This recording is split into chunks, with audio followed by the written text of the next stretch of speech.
will rally for the cause. We're a force of nature, breaking free from the boss. Hand in hand we charge, these the electric skies. This is our moment, feel the power rise. So here I come, let it run. Together break down every door.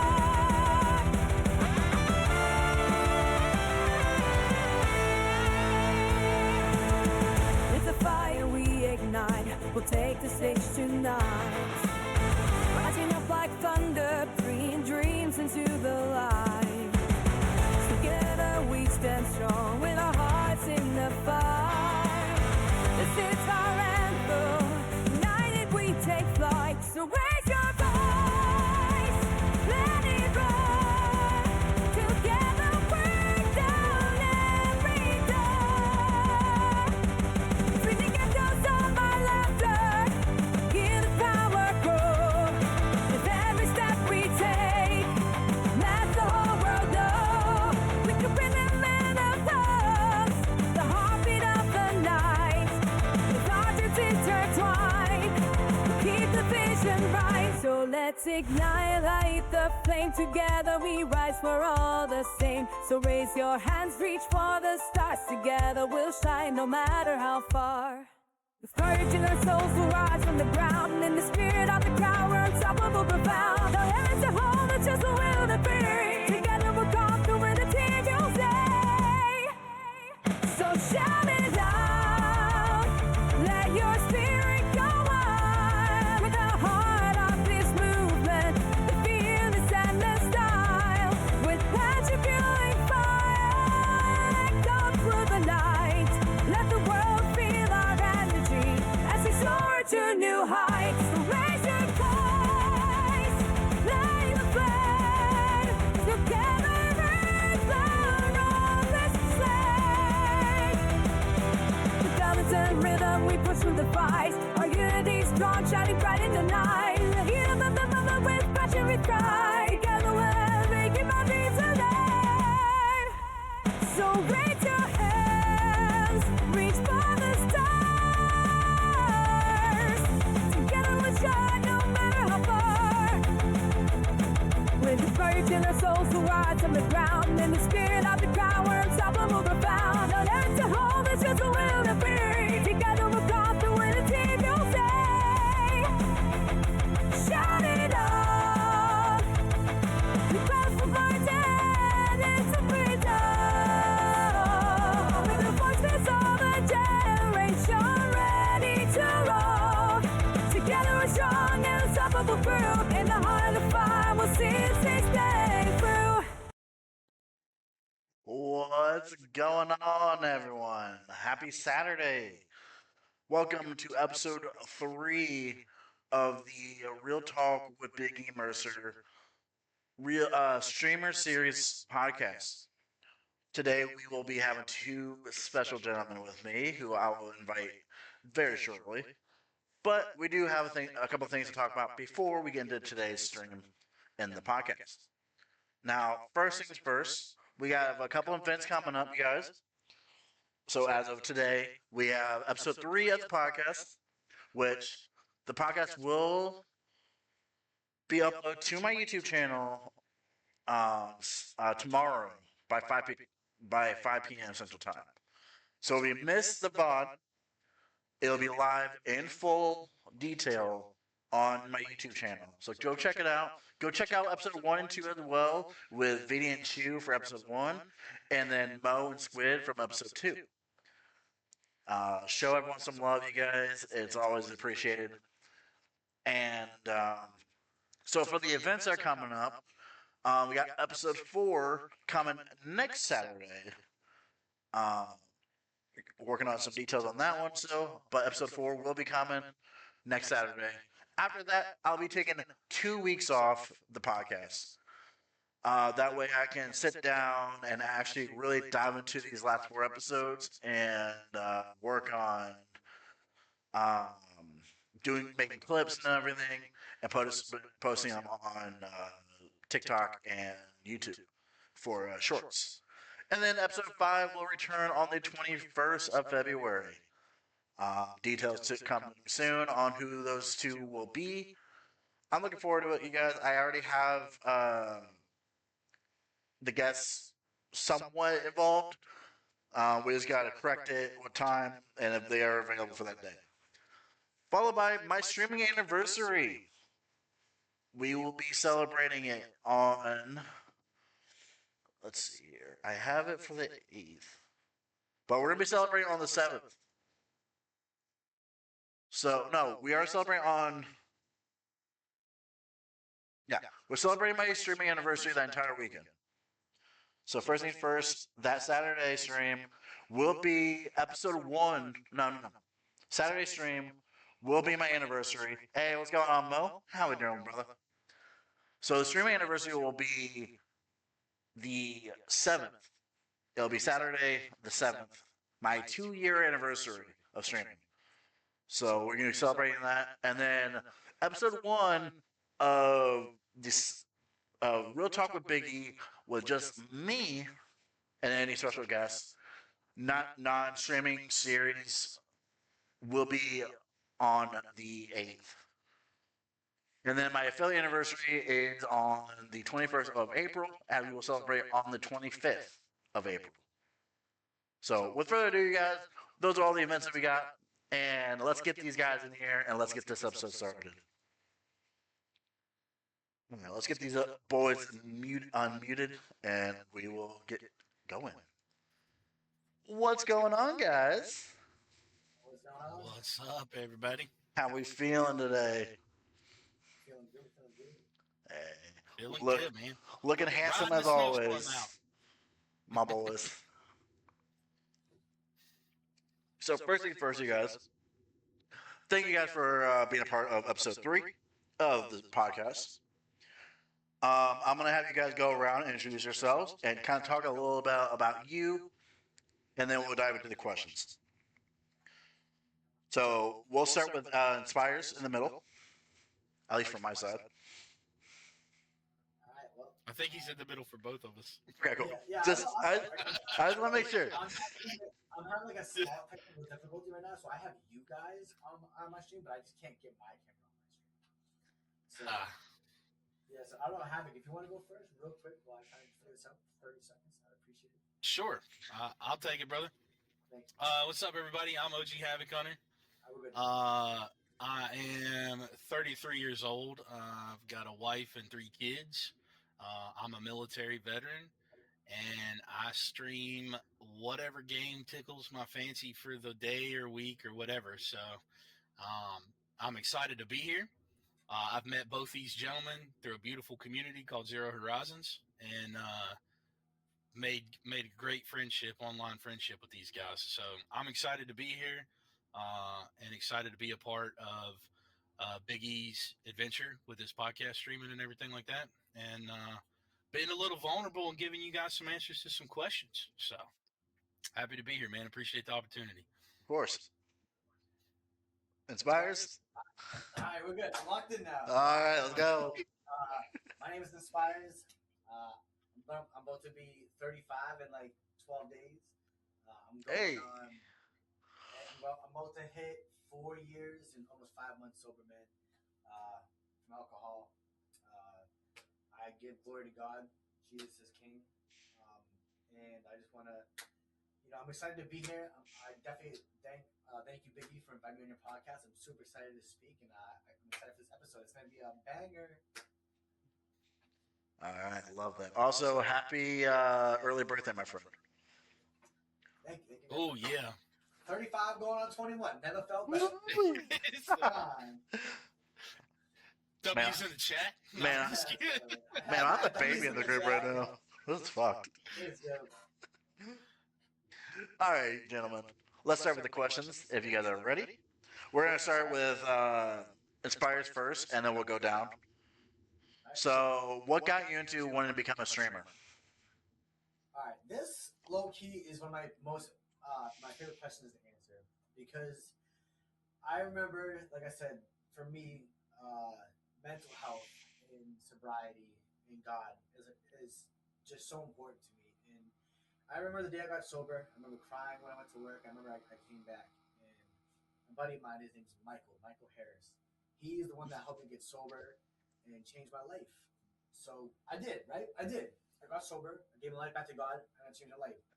But then, what do I do, right, Biggie? Now that I'm sober and I'm not partying, what do I do to fill that gap? What do I do to fill the void? Because your mind, when you're freshly sober, is you want to, you're trying to think, I don't want to party. I need a purpose. I need something to live for. I need something. I was like, you know what? I was like, I was like, let me, I was like, let me just stop playing some games. Whatever. Let me play games. And then a buddy of mine, he was a streamer, so we went by the Irish Assassin and the Irish Phrase. That's what we went by. And I remember I started streaming and gaming and playing, and I fell in love with it. And I went by Irish Assassin, and man, that was going on. September of 2021 is when I first started my streaming journey, and here we are, almost 5 years later, and we're still doing it, man. So I'm blessed and I'm grateful, for sure. Yeah, I love that. And congratulations on that journey of yours, my friend. And I'm sure we'll talk about it here shortly. Appreciate it. All right. Havoc, what got you into So streaming? mine's not as powerful as that one, but I had always thought about it, and I always thought like, oh, I don't have the stuff to do that, or I don't have the time to do that, or I can't do that. Like I was very doubtful of myself. And it took my wife telling me one time, she's like, yeah, okay, you're going to be internet famous one day or whatever. So that was just kind of like the motivation to like, okay, you know what? I'm going to prove you wrong. So that was what launched the trajectory to purchasing a PC and, everything else. But I've always played games my entire life. So it's been, if I could capture other people, you know what I mean? Like capture just a conversation with someone, right? Like, cause I talk to a lot of people in real life. If you know me in real life, I'm a talker, man.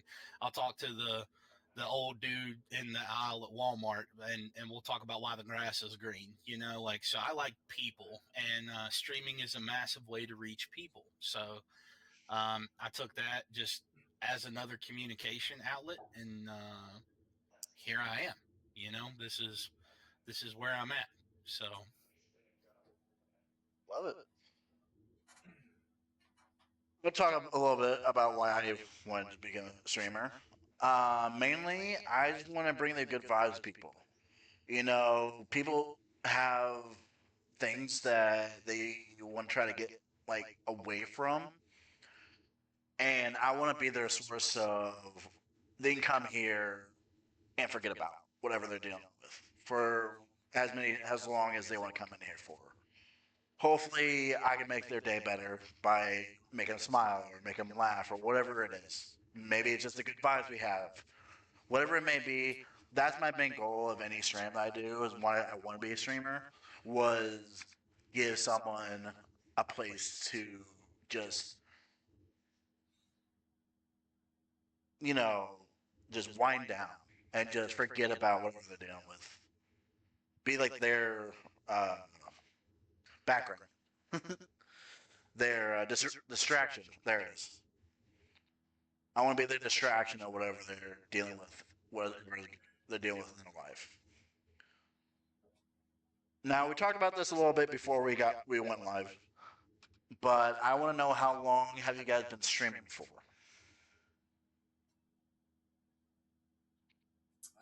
Like I said, I started in September 2021, so going on about 5 years. 5 years now, yeah. Pretty consistently too. Pretty consistently too. I mean, I took like little breaks here and there, but yeah, about 5 years, I'd say. for me, I am approaching 1 year.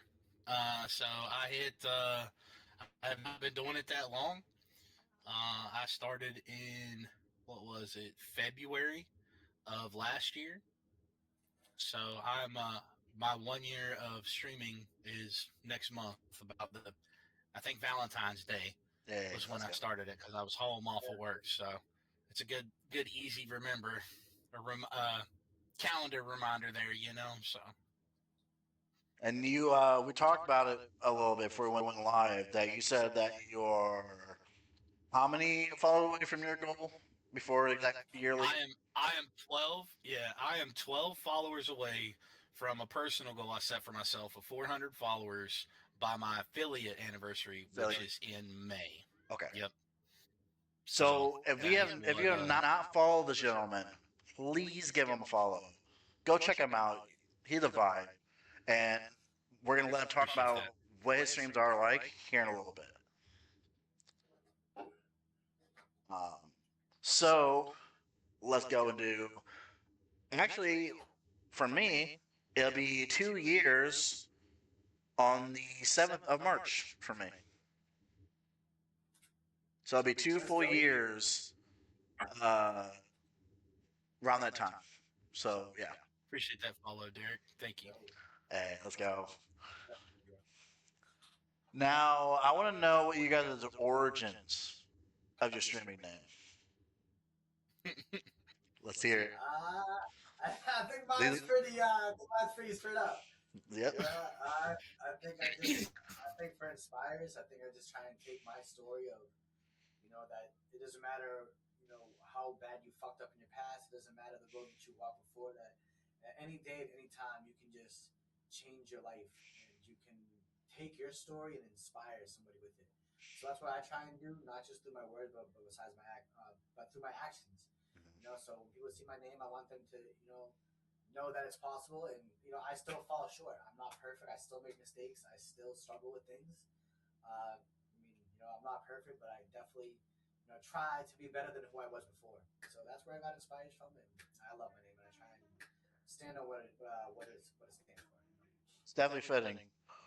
You're definitely an inspiration to me, my friend. Thank you, bro. Facts. I think we have all gotten inspired by Inspires Yes, on several different occasions.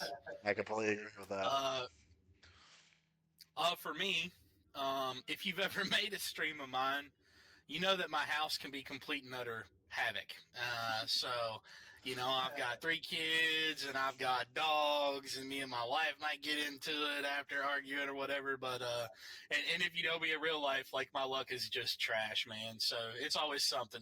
There's always some kind of chaos unfolding in my life. So, that's where the havoc part come from. And then I'm a very avid outdoorsman. I love hunting, I love fishing, things like that, and it's always been a part of me ever since I was little. So I put the hunter in there because if havoc is not searching for me, I'm searching for it. So havoc hunter, and that's where it came from. So. And to some people, I'm still known as Tugboat. Everybody's in opposition of the name change, but I still love y'all. They'll get over it. It took me like I changed rebranded to Inspirez. I mean, for months I had to tell them, especially my close friends, I had to say, "That's my name isn't Irish no more. It's Inspirez." For months, there's still to this day that's still from Irish. Like, one out of like Fair enough. like they're there. I probably should have spelled it. Yeah. So I love it. I love always finding people's origins and why they have their name the way they are. For me, mine was literally came from when I was younger. I'm always been a bigger guy. Always been like I always get called like a lineman set, like build. So I always got the name Big E. Shout out to my father and his bandmates back when I was younger. Because anytime I was around, they'd always be like, Big E, what's up? How are you doing? As a 5-year-old or like a 10-year-old, whatever age I was, it always made my day because like they acknowledged me, we're part of a family and whatnot. Now that's where the Big E came from. Mercer comes from me using a last name for like go back to like my wrestling because I played a lot of wrestling games.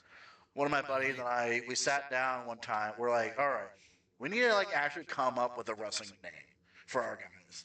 We're always playing. We're always making guys. We're like, all right, this is my guy. This is my guy. but we need an actual like my guy, your guy, instead of just Yeah. making normal people. So I came with BigEMercer. He came up with his, and so it just stuck. I was like, BigEMercer. There we go. Now, how would you describe your streams to somebody who's never seen it? Fucking crazy. I would say for mine. Mine is fucking crazy.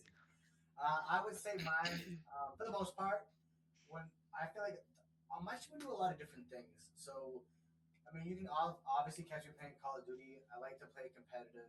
You know, I can get competitive, so sometimes you see me locked in. But I mean, man, do we like to get a hype? We like to bring that energy when I get, my virtual DJ stages that I make, or if I have like a beautiful background. I just want to bring a smile to someone's face, man. That's what I really do this for. I try to bring high energy. Like I said, I love to game. I'm a nerd. I do like to play Call of Duty, and sometimes that can make me not not so smiling sometimes. As a competitor, I'm sure we've all played games where we're just like, what the fuck? But I mean, when I have my lights going, I feel like people that's going having a rough day, they can come to my stream, and I try and bring the energy to them. Remind them that that you're loved, and that that every day is not going to be a great day, but you have to find the great in every day. That you're alive, that you can walk, that you can talk, that you can breathe, that you can see.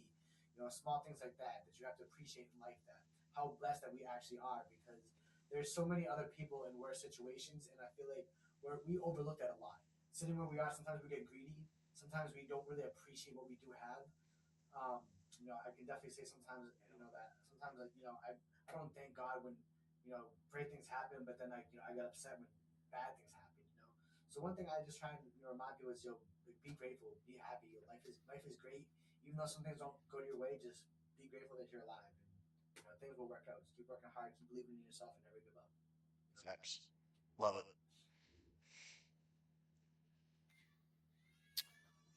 My streams are not a what is a what is like a big festival that I can name. uh, it like Burning Man, like a big, huge, like techno music festival. So my streams are not that.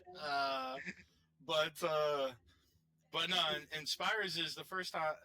Mine are a lot more laid back. I try to connect with whomever decides to swing through. I'm more about the relationships more than I am about anything. I've had people come in that were veterans and things like that to different streams. As a veteran myself, like that's kind of personal to me. Um, and I've possibly talked some people off some ledges at 3 a.m. in the morning in a stream, and I've done it live while I'm playing a video game. You know what I mean? Like that's kind of what I try to do. I try to be genuine to the people. I try to be the same on stream as I am off stream, and I try to just make a connection. Like I'm not I'm not super flashy in real life or anything like that. Like, you know what I mean? I'm just laid back. I'm a bigger dude too, like you said, Mercer. I'm a 300 plus pounder as well. So it's one of them things that, I just sit here and hang out and try to connect with people and take a moment to make a moment with somebody, and it might be the difference of life or death for someone out there. You never know. You never know what someone's going through on the other side. You know what I mean? So that's what I try to do, and try to bring to my focus, and ask people questions and details that I may have heard secondhand that they're going through or something like that. Like Inspirez, I would always pop in. How's the job stuff going? How's this, that, whatever going? Because there may not be someone that asks them that question, but they're wanting to talk about it. You know what I mean? Like no one knows what someone's going through unless you pry into it. Have that conversation. For sure. That's why I'm glad I got all three, like you guys in the same episode, because we all have that same mindset. Is we want to inspire, we want to make people like both of your guys' streams. I've been in multiple times. I always love the vibes with you guys. Inspirez. I will always say has probably one of the best intros to a streamer. If you have not been to an Inspirez stream, If you see him go live, please go in there. It's just the most hype you'll ever feel. Yeah, the first 15 minutes Oh are my like God. epic. Don't come for the intro. Don't stay for the gameplay. That's an Inspirez stream.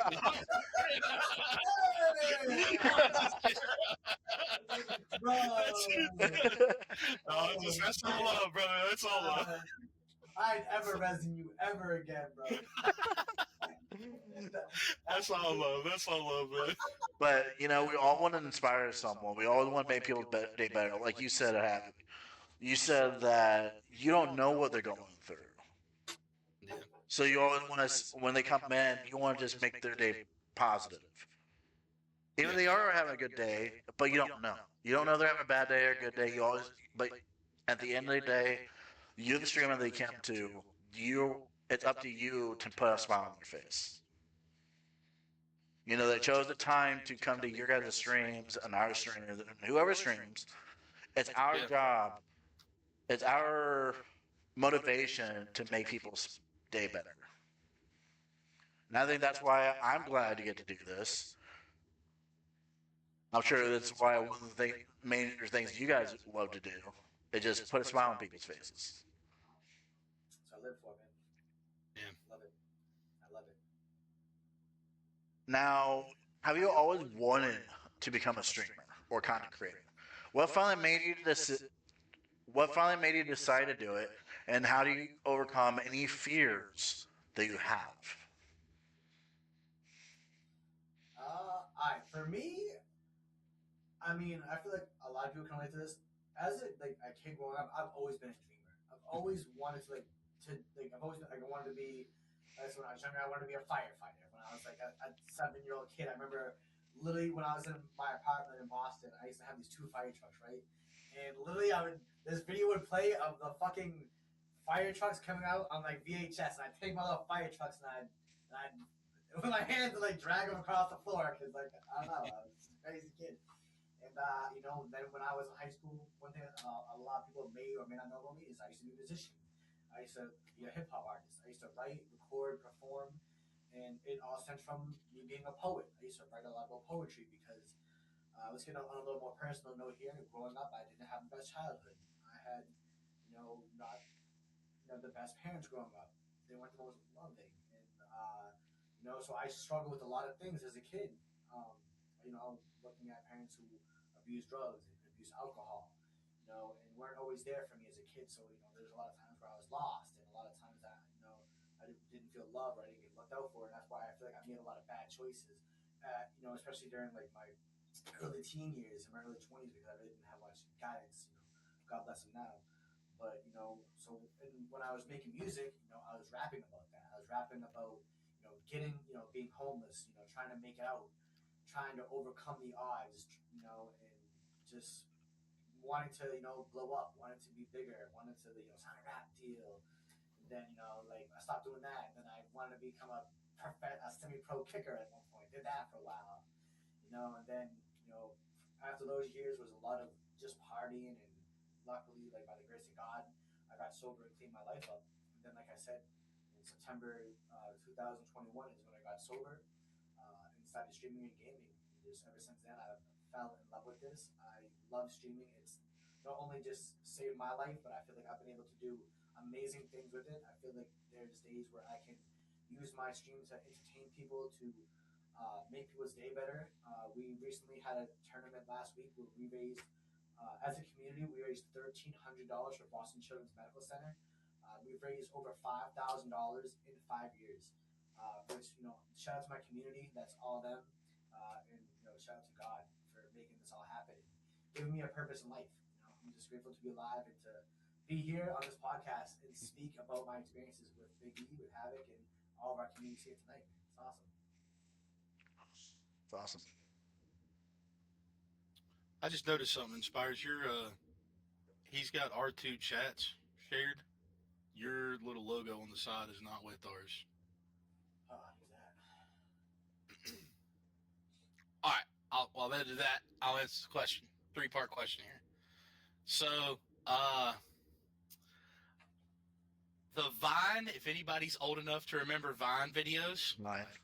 me and my buddies in the military used to do Vine videos. We used to do some wild, crazy stuff, just to, like, funny, gag videos. Um, so I don't think I ever thought that I would, get anywhere with that. But it was definitely fun to, like, make the videos and do the videos and things like that. So, and then as I got into adulthood, I didn't really pursue any kind of like content creation or anything like that. It wasn't really a focus of mine. I was more of a supporter mindset of people. You know what I mean? Like, show up. Um, One of the guys I used to support was a single dad. You know what I mean? I used to spend a lot of money in his streams just because, like, times were tough for him. He wasn't able to work because he was trying to figure out childcare, and his mom was battling cancer, and that was all he had. So he was taking care of his mom by day and his two kids by evening. And all day too. So um, there was, and then I made friends in that stream with him. Uh, what finally made me decide to start streaming, especially in the Call of Duty, like the early Modern Warfare 2 remake days, I was always told I was a decent player. Like, I've always been fairly good at video games. So being a decent player, a lot of my friends are like, "Hey, like, you should stream and you should do this because, like, you're good enough." Like, that's what they used to tell me. And I used to be Crimson 3 ranked, right on the verge of iridescent back in the day, like, and that's competitive for those that play competitive Call of Duty, like doing the Z League tournaments. I did win some money. I think I've won like over $2,000 in Z League tournaments, back in the day and stuff like that, especially during COVID. Um, so I kicked it around. I didn't really have the time. I didn't really have the financial means to, like, do the whole setup and get everything going. I was just a guy with an Xbox and an Elite controller and an A50 headset, like, that played on a 72-inch TV. And I didn't even have a monitor. And people used to tell me, like, dude, get a monitor because it's going to change your gameplay. And I'm like, I'm good on a TV. How good am I going to be on a monitor? Like, so. But so I finally bit the bullet, overcoming the fears. I wouldn't really say I had fears. It was more of a nervousness, like, what do I do? There's so many people that stream. There's so many different kind of content creators. Um, and I'm late and I'm old. Like, I'm late to the game and I'm not getting any younger. So, like, I got to find somebody that's after, like, some chill dad vibes, because that's what I'm bringing to the table, and some mediocre gameplay, because I'm, on satellite internet now. But it, I've found my people. God's provided my people on the journey and stuff like that. And networking, right? I can talk to anybody, so I've done a really good job about networking with people and being genuine relationships. It goes back to building genuine relationships with people, right? Like, I want to be the same I am on this camera as I am outside of the camera. Like, and that's what has propelled me and been the wind in my sails. So. Nice. I've always, for me, I've, there's always been a thought about wanting to do this. It was just one of the, it's just the fear was the nervousness. I was that kid in class that would always avoid not to come up front doing like presentations. I will be thinking on the presentation days, teacher, don't pick me. I don't want to go up there, type of thing. So I just will always want to do it. There's one day that I've always been a supporter. I mean, I've had this Twitch account since, man, 2020, maybe a little earlier. So I've been on Twitch for a while. I've been following on YouTube for a long time, probably since 2016 was when I really started diving into watching streamers or content creators. And it's just like what really got me wanting to do it was just it was a subathon I was watching with one of my big time streamers I watched, and just seeing the community being built And you know, I mean, it's not just day one that he built that community. He'd been 10+ years into the business doing this, and just seeing the community he's building, and seeing how much the community means to him, and how much they mean to him. It's like that's what I want. I wanted to build a community that is about each other, um, and just like I want to be the person that, like I said earlier, I want to be a distraction. I want to be the person that people can come to. You know, seeing some of these people saying that their streams have saved them, I want that myself. I want to be that the person that people can come to and be like, I know I'm going to have a better day after being in one of my streams. So I just said finally one day, I was like, it was after that subathon was over that I'm like, I really want to do this. So I was talking to my dad, and he helped me get a lot of my stuff to start out. He's like, what do you need? You know, struggling, not really having the money to start anything. So I told him, he's like, all right, Christmas this year, this is what you get. And I can't thank my dad enough, because if it wasn't for him, I probably won't be able to do this 2 years later, almost 3 years, if we're going to count the 3 months I did in 2023. So shout out to him, my dad, for really helping me get started. And it was one of those things where it really got me thinking, as I started bonding with people, as I get to know you guys more, and the people I meet in my community, it's just like I'm glad I did what I do now, because now I get to do this. Now I got to sit with you amazing guys and all these amazing people every other Saturday and just talk about our journeys. And this is something I've always wanted to do. I was talking to one of my buddies the other day where I want to do more like team based things or multiple people thing. I've never wanted to be like a solo creator. That was my thing. I never want to be a solo creator. And so I always have more fun with these type of streaming where it's like I get to feed off of you guys, we get to hang out, have a good time, talk about our journeys, and just I'm glad I am able to do what I do.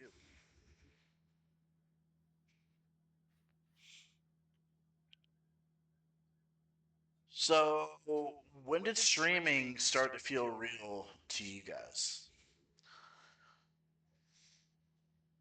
Is there somebody in your window having, bro? What's going on? No, I opened my window. Yeah, Are you sure, no, bro? it's just the yeah, it's the snow. Yeah, it's the snow. If I'm not, I don't. Can I? If you see go down there, I have something that goes in this on the disc. It's try Jesus, not me. You know, like. Alright, when did streaming start feeling real? I feel like with that, I feel like when you start having a few, I feel like when you meet somebody online that's not like your real friend, because I feel like when we all start streaming, for the most part, the first people that are in your stream are people that you know personally, right? Friends, IRL, or family.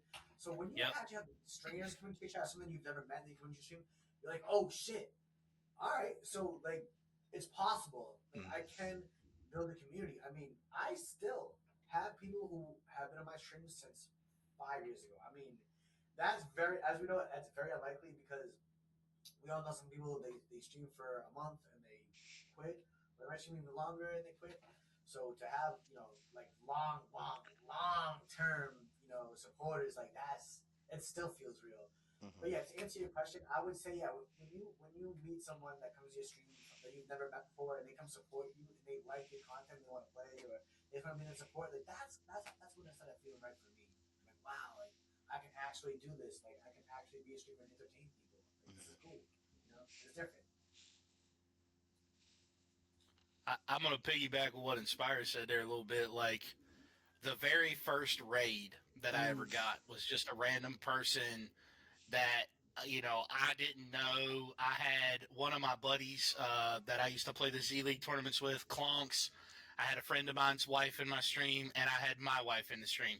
That was it. Those were the three people that were, I'm just sitting here watching me play video games, and then all of a sudden, um, this guy rolled through. I don't think he streams anymore, but he rolled through with like 8 people, and then all of a sudden it was like, I didn't have alerts. I didn't have emotes. I didn't have nothing, dude. And I was like, I'm severely unprepared. Like I just sent it, like I just clicked that. And once I figured out OBS and like what the start streaming button meant, I just clicked green and went with it, like, and I'm still adding stuff, like, but even those people, a few of them have still stayed through the journey, and I think maybe possibly in part because the one guy doesn't stream anymore, but um, I'm glad to have them. I've tried to be a good steward of them and their time. You know what I mean?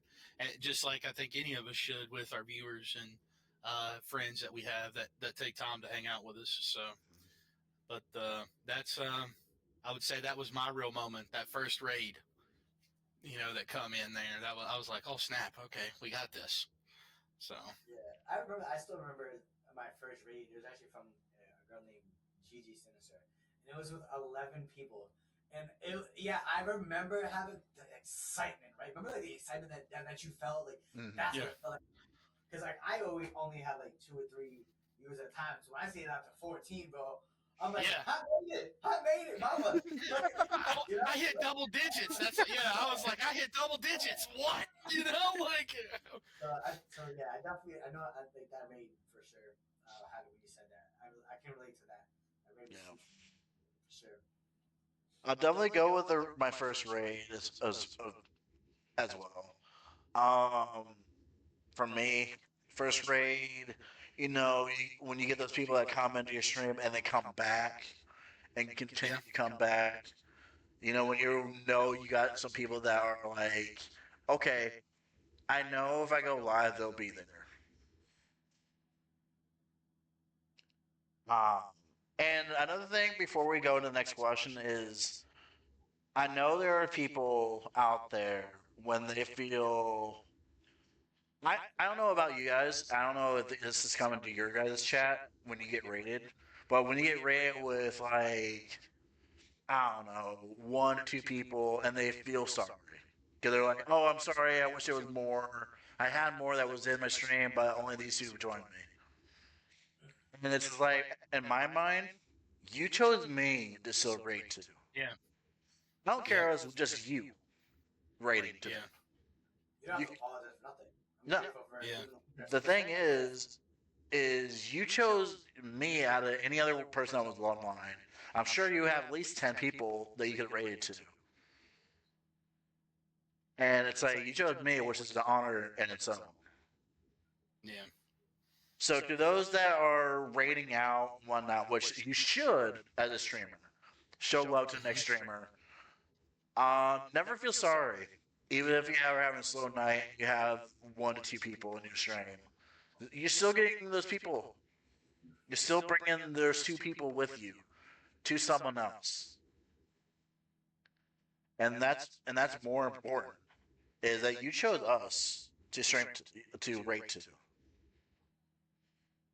So that's another thing that I've always had that I've seen over the 2 years is I've had some people come in and feel sorry because they're like, well, I had 10 people in my stream, but only these 2 joined me and all that. And then at the end of the day, I'm just like, you chose me to rate to, so I'm honored that you did that. I don't care how many people it is. But yeah, definitely the first raid, and then like I said, the constant people coming back. But I just want to bring that up before we go on to the next question because I know a lot of people. I'm sure we've always had at least one person feel sorry for us. Like, I'm sorry for a small raid or whatever. And it's like raiding out just means more than anything else. That's just as much as spending money to a streamer.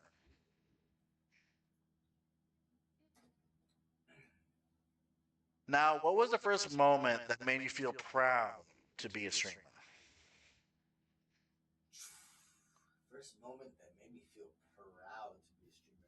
I'd probably say when I made and bought my own first merch. That was so cool. I still have it in my closet. And there's a lot of people in my community that still have some of that stuff. Like I said, I made and I did it. And you still can do it for anybody that wants to. It's free through Stream Elements.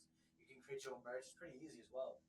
Um, and yeah, I just remember like um, organizing it and making sure all the dynamics were right and stuff like that, making sure it looked good, making sure it looked cool. And I remember ordering it, and it was like I think I got that. No, actually, and I have the blanket. I actually have the blanket. I still sleep with it to this day. It's actually really comfy. If anybody wants to, I'll sell it for 50% off. Right? But yeah, so that was a really cool because when you open that up and you see your logo, right? You see like your own brand, like it brings joy. It brought a lot of happiness to me. It made me feel proud of myself for the first time. I was like, wow, like I'm slowly like doing this. I'm actually like making a name for myself slowly, So I'd say that was like the first time that I got really proud on stream. For me, I'd have to say my first giveaway. First giveaway I did, you know what I mean? It went to somebody that used it to purchase Christmas gifts. Because I did it right around the holiday time frame and stuff like that. So it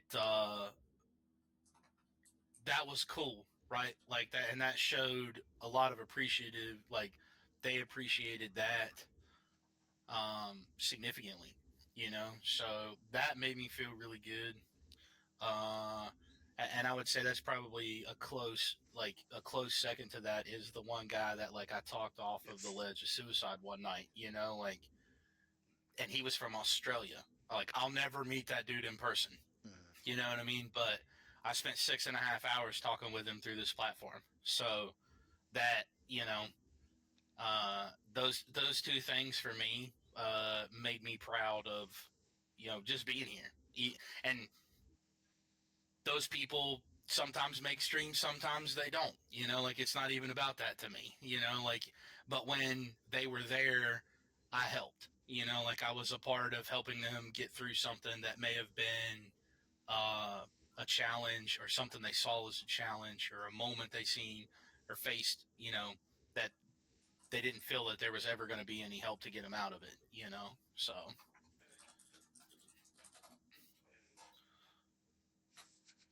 that's for me. I love that too. Just real quick, Havoc, man. That's honestly a very humbling story, man. And I love you for that, dude. That's something that you should be proud of every day, man. For doing something like that, dude. That's awesome, dude. For sure. Shit for that. Give me some, my boy. Yeah, nuckies. Yeah, I'm not gonna lie. Chat. I'm sorry. I have to piss, bro. I went to the gym. I drank 3 gallons of water. Give me just tap. I'm sorry. Go just right ahead. Go ahead. Go right ahead. Hold it on. Chat. I'll be back. I'm just going to hang it out the window behind me if I got to take a bathroom break. So if you see the camera go blank, just know what's going on in the background. It might be a little cold, but yeah. It's a full moon outside in the dark, guys. Can't you see? No, I'm just kidding. to answer mine before Inspirez comes back.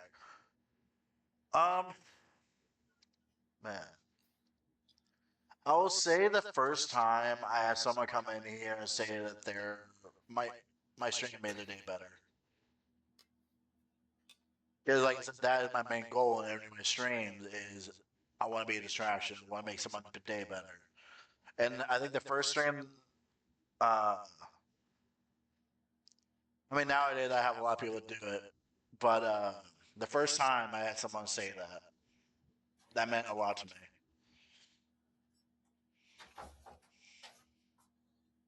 So I know that I am doing what I set out to do. The goals that I set out to do, and I was able to do it. Welcome back, Flash. Oh man, bro. I feel good. I was pretty much just saying my first, what my first moment was the first time I was told that my stream made them feel better. Hell yeah. 'Cause that's what I set out to do. It's a great feeling. It It's a is. great feeling. It's very humbling when you get told that what I'm doing or whatever we're doing is making people's day better, or it put a smile on their face, or they feel inspired um, from what we're doing, or what our mission is, and our statement, and our goals in life are. Now, what is one thing that you kept to to yourself from the beginning of the streamer? What do you mean, like? What do you mean by that? So, what is like when you believe, like when you first started streaming? What have you stayed true to yourself as for me, for instance, for me, it's like I'm always gonna be who I am. You're not gonna get another character. You're gonna get who I am today on stream, and I'm gonna stay true to that. Oh yeah, I am who I am on stream, off stream. I've met a few people. I've met Crystal Miss. I've met Hey Prophet. I've met Blazin. And I'm still the same humble, inspiring, crazy bastard. On stream, off stream, I would fucking give the shirt off my back in the winter to a homeless person. And not everyone is. Not everyone is. But yeah, I try to be the best I can be. And I feel like, and this is the thing too that I'm not sure that you might talk about is streaming isn't easy, No. especially for me. Like I 98.7% of the time I'm very happy and positive, but there's times that like I have anxiety. There's times that I get upset, and sometimes I use streaming to make me happy. Yeah. Like, has it you ever like just not had the best day, and you're like, yo, my community is gonna make me feel better. Yep. And then like like and that's just me being honest. Like this is my life. I tell people that I want to be a distraction for people, but this is also my distraction as well. Yep. Exactly. For sure. Yeah. Like exactly. Like distraction. But like one thing I have to say too is also like kind of like staring off the question. Don't let it be so much of a distraction that you don't take care of yourself. Like Exactly. I see that with a lot of people. Mm-hmm. They stream, and I'm gonna say it too much. Mm-hmm. I'll say it. Like I know people that's just they because that was me. Ask anybody that knows me. I used to stream 15, 20 hours a day, 5, 6, 7 times a week because I was a full-time streamer. I didn't. I mean, even at 500 subs, as my highest, that still didn't pay the bills because you have for every $100 you make, you pay $30 business tax. Mm-hmm. People don't know that. Like you have to pay that shit back, or the IRS comes for you and they kick your fucking door down and they take you away. So and the mental toll it took on me, it did, because Joe, you get burnt out. You get burnt out, and your energy and your positivity it goes down. It does, and the thing is, like, and I still stream a good amount, but like people will get sick of you. Nobody wants to see you for 15 20 hours a day every day. I mean, your true homies will. But I'm just saying, like, for like the casual viewer, like, make your stream exciting. Like, you doing this podcast, like people are like, yo, this is doing a podcast, like, once a week. Let's go in. Like that's exciting. Like, especially if you have like not the most exciting stream again. I mean, maybe this sounds cocky. My stream's fucking lit. All right, most people want will have a good time, but like if you just don't have the most exciting stream, you're streaming all day every day, like you might just lose viewership. That's just me being honest. So like, this is me. Go to the gym, try and eat good. Like you got one life. Make the right decisions to better your life, better your health, better your wealth, and better yourself. Do it for yourself. Seriously, I'm serious about that. It's important. For me, being true to myself, uh, I would say allowing everybody to see the raw content that unfolds in my house. Like the kids upset, the dogs, like that real raw moments, right? When you can make a raw, genuine connection with somebody, that removes all the like facade, or you know what I mean, like it's true who you are on and off, so that's that's what I would say that I've tried to maintain, right? Like my kids will pop in and my kids will mess with me when I'm on stream sometimes, like they'll come in and throw stuff or shoot me with a Nerf gun. Like that's real life. Like I'll do a drive by of my son when he's in there playing Fortnite, dude, with a Nerf gun, and I'll unload on him, and then I'll, haul balls to the other side of the house and reload, like That'd be dad. that's that's what we do, uh it's very interesting to be a part, like to just have that like rawness for me. Right.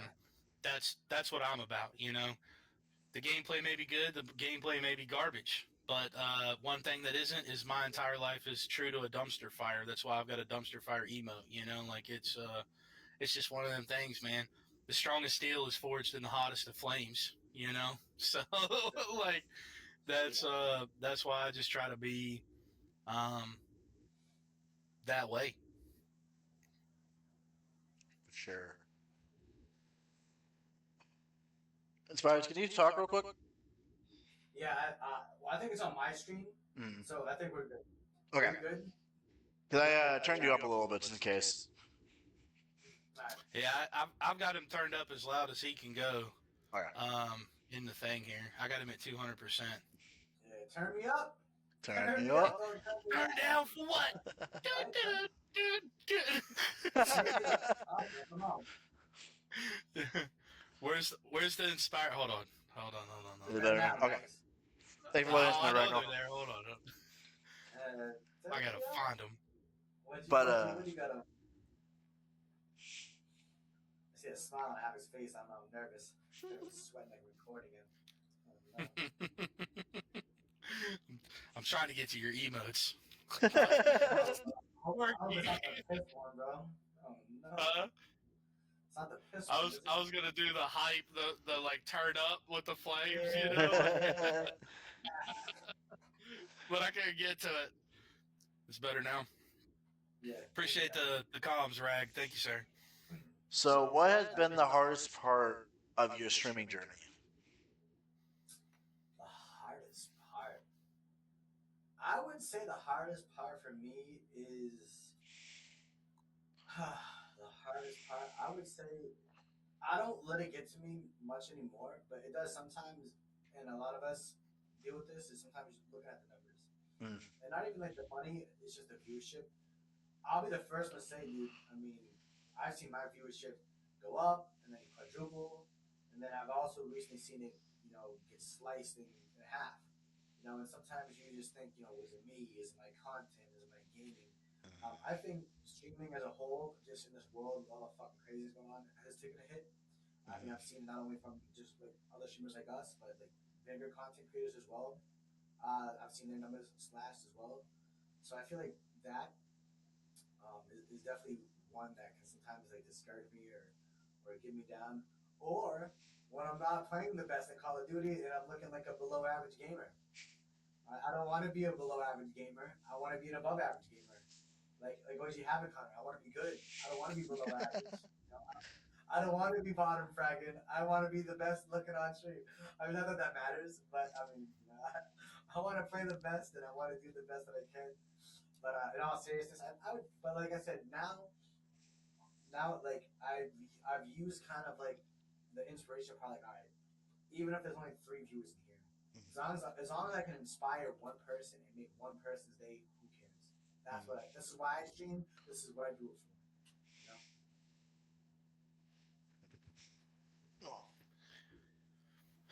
I would say,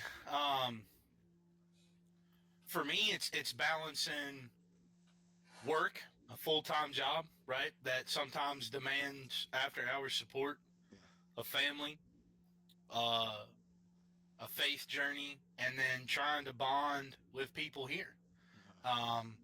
That's a lot to juggle, especially when you got 3 kids and you got dogs and you've got life and you've got, a wife that needs whatever whenever she needs it, like all of those things to balance that attention so you don't deteriorate a relationship is the like honing point, right? Like that's got to be the focus. You have to find that healthy balance that keeps everything poured into evenly, that's on your plate. Otherwise, like the scale may tip. You know what I'm saying? Like you can start to tip something away from your family and tip it more towards streaming.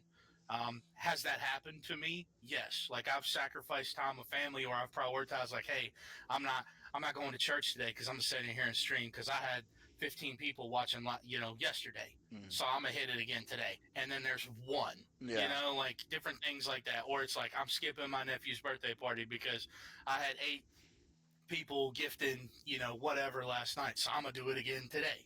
It's finding those balances because the nature of this beast of streaming is it will balance you if you don't balance it. You know what I mean? Like it's gonna do whatever it's gonna do, and so you have to be fluid with that, but also keep true to what's outside of the camera and outside of the platform, because when the camera and the lights go off, that's what you have to deal with. You know what I mean? So just keeping everything as aligned as possible, and pouring the proper energy and effort into all things.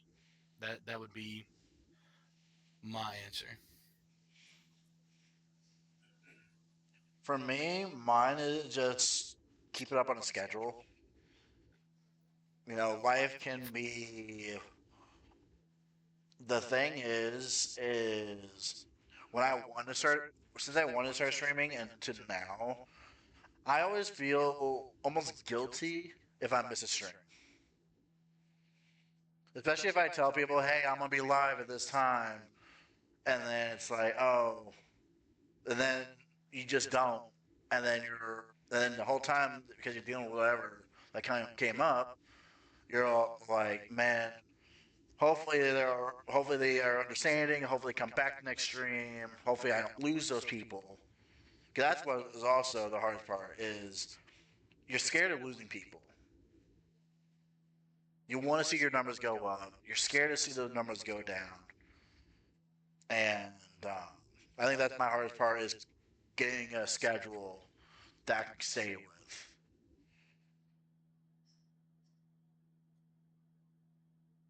Um, have you ever thought about giving up on streaming? And what made you keep going? Yes, I'd be a liar if I said I think a lot of us have. I feel like sometimes you get discouraged. I mean, there's times where probably the worst thing that I've experienced, it happens to all of us, and I don't wish on anyone, is when drama happens, dude. Mm. It happens and it's hard to deal with, dude. Whether it, I don't know if you guys ever been view botted. Luckily, I don't really see it happen anymore, but that sucks. It's basically what view botting is, or excuse me, not view botting, follow botting. So I've got basically what people do is like I might have exchanged some words with somebody in Call of Duty, and then they'll take 1,000 fake followers and send them to your stream, and then sometimes they have hate messages and stuff like that, and that can throw you into a spiral emotionally.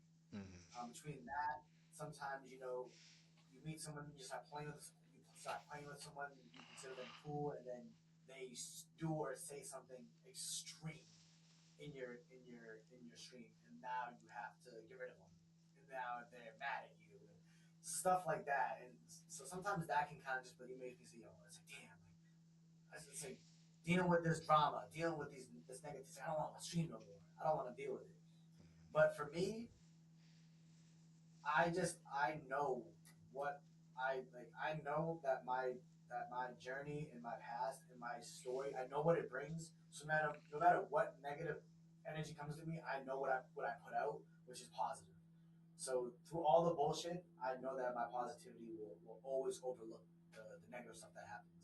And that's what keeps me going. That's what keeps me strong, and to never give up and just keep doing what I love, no matter what this other negative stuff throws at me. Stay strong, stay positive. Sure.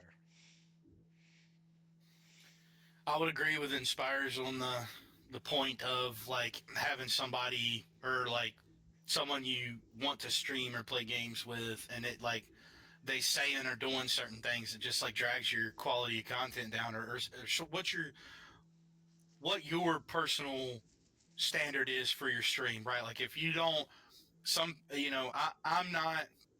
Do I trash talk every once in a while? Yes, like, but I'm not just constantly trash talking every person, like that I come across in the map, or everybody that I talk to in voice chat if I'm in like a multi-world chat, or you know what I mean? Like, but then when my own teammates are the ones being toxic, not only to me but to the other people, and it's just like, come on, man! Like we're streaming, we're trying to make semi-family friendly content here. Like, is there some PG-13 stuff that gets thrown out occasionally? Yes, like because that's just people, right? Like they're gonna be who they are.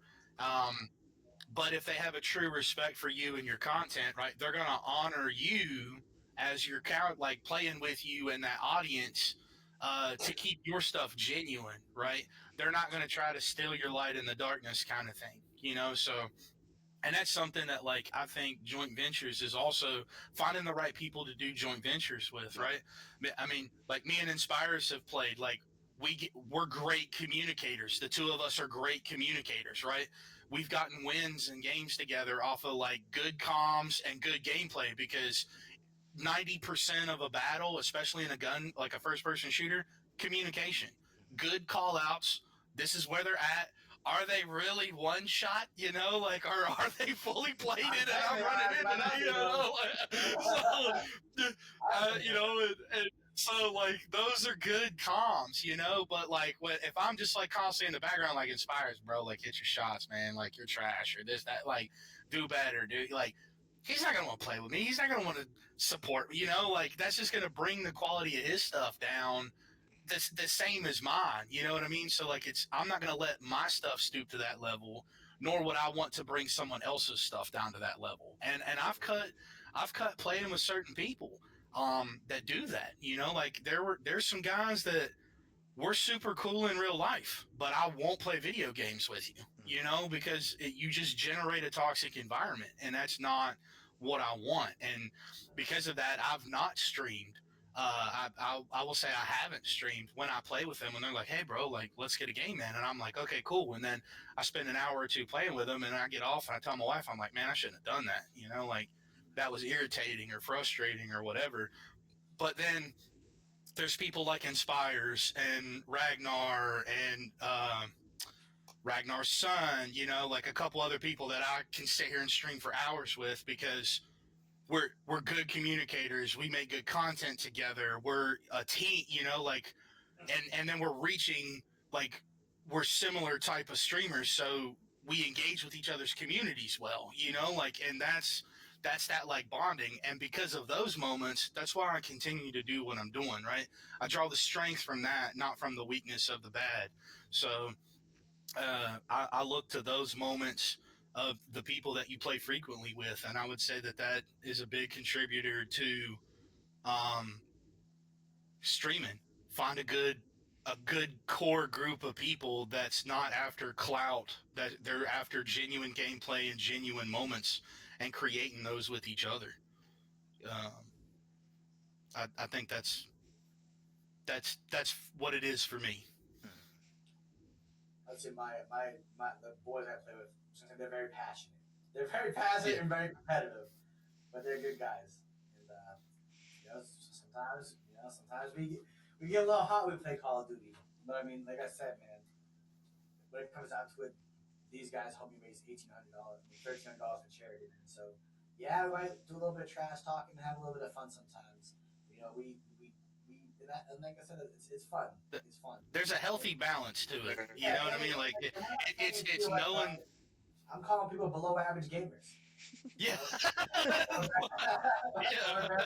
Very bad. Or my boy G's. He says very bad players. And it's fun. But Yeah. that's the vibe that we try and bring. It's a little funny trolling, a little laughing here and there. Ain't nothing wrong with that. But yeah, I used to love Battlefield. I actually wish I still played it, but it kept crashing my PC. I have no idea why it was crashing because I actually love the game. And yeah, It's hard on graphics cards, yeah, man. it Is. we got an insane win. It was like, I think it was me. Was it Profit? Or, I forget what we had. You, Prophet, and Asylum was Yeah, my guy. and I clutched up for the win. All Yep. me, boys. All me. Yep. And he had some W callouts too because like we ran 300 meters up this hill and was trying to take the high ground, and we fought through 3 teams to get to the high ground, and then when we after we killed the 3 teams to get to where we thought the circle was going to close, it forced us even further up the mountain. But then there was another team that was already up there that had probably been freaking sitting there for who knows how long, and they were just ready and waiting, and we were already hurt and damaged, and so we gave up a little ground. We back retreated a little bit into cover into some buildings and stuff, and then just made a stand, man. We're going down in a rain of bullets and brass. And if I could take you, I'm taking you.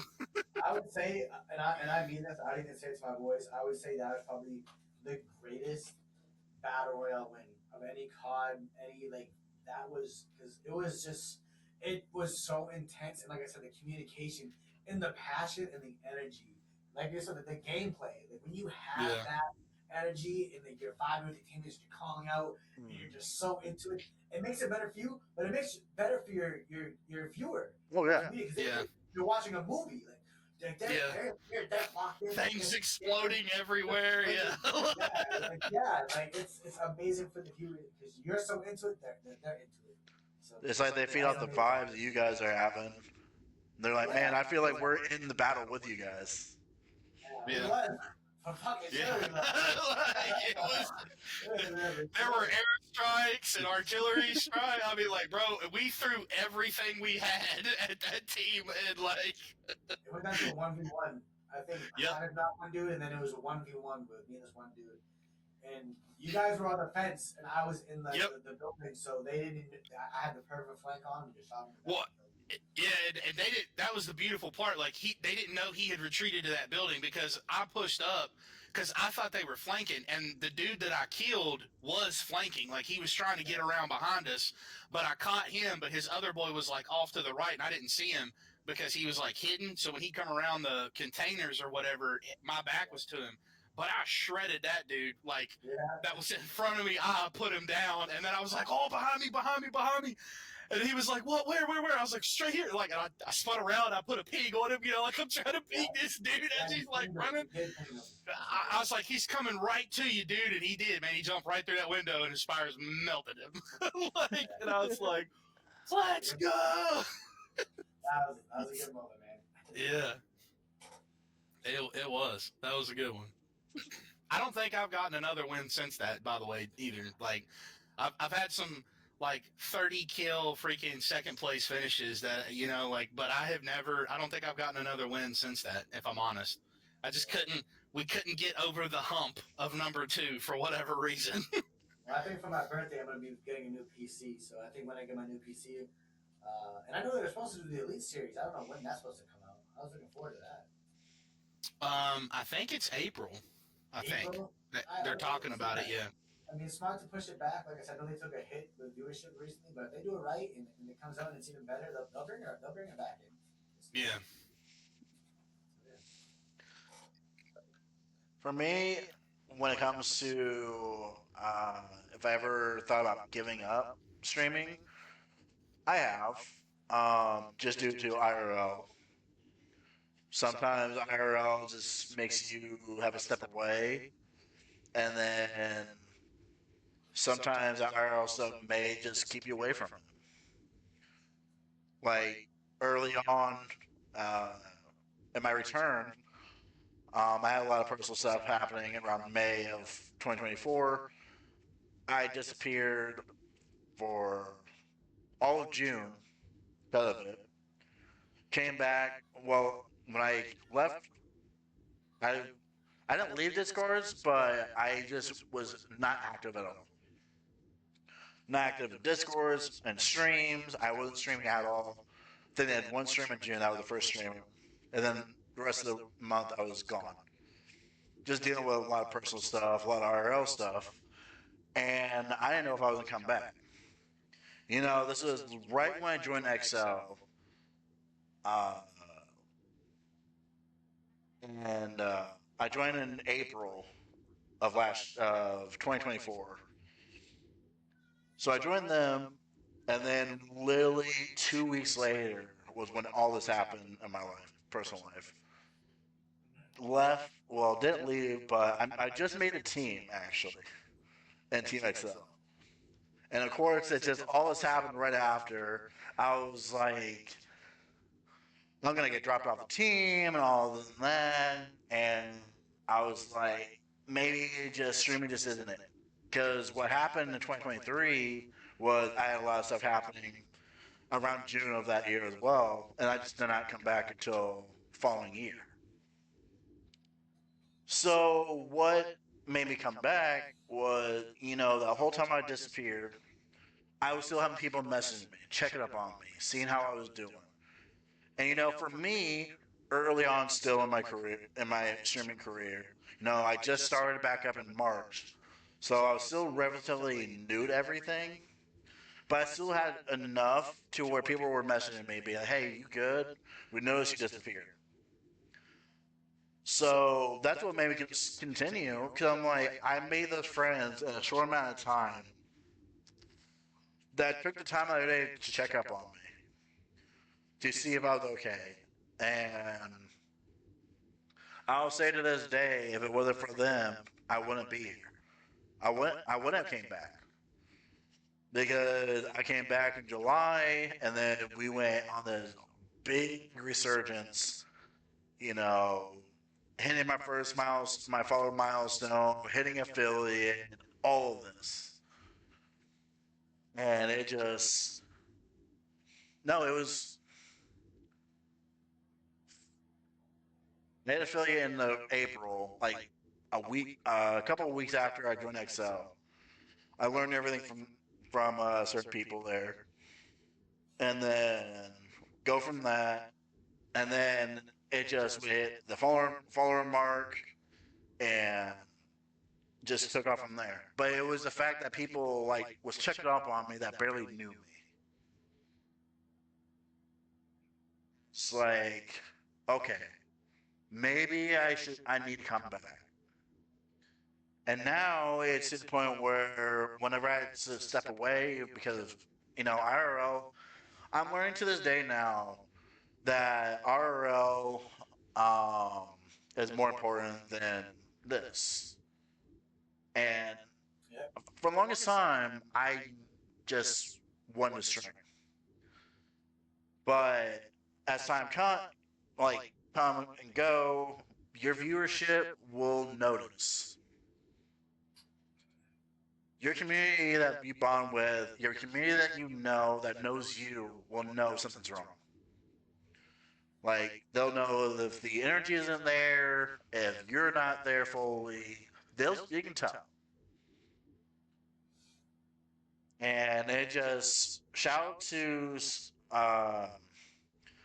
I'll say it, Esri, Empress Esri. She's helped me so much in the 2 years I've known her. And it went for me, for her, I probably would not be doing this right now. I wouldn't be sitting here doing this podcast with you guys. I would have gave up right there and then. And here we are, 2 years later. Now I'm doing this podcast. Let's go. So shout out to Esri, and shout out to all my community members, and shout out to Team XL, because they are why I'm still doing this, why I'm here. And thanks to Team XL and Zero Horizons and all these amazing communities I'm a part of, I get to know all you guys.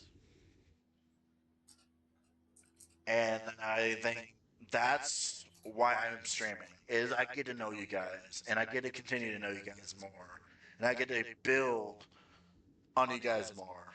And I just love the bond that we all share. And doing this, getting to know you guys more, I love it.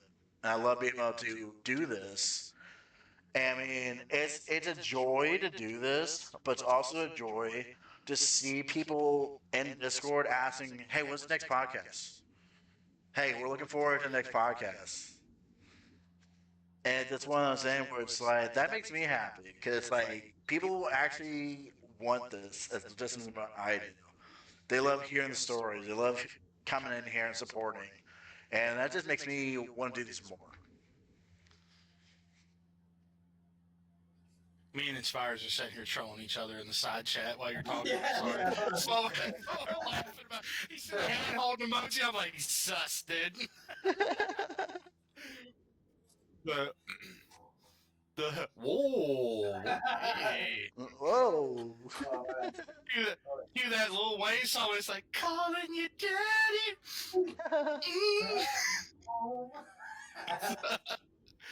So, Gonna have some fun in the chat as well. You know? absolutely. See, this is why this is like this is what this is about. You know, like we're just in here You know, I mean, when you invite laughing all around. You know, there's gonna be some kind of craziness at some point. Yeah. Now You getting your hair done? Be careful. we talked a little bit about mental like mental health a little bit.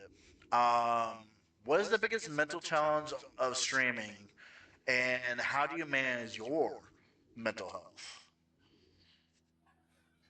Let's see.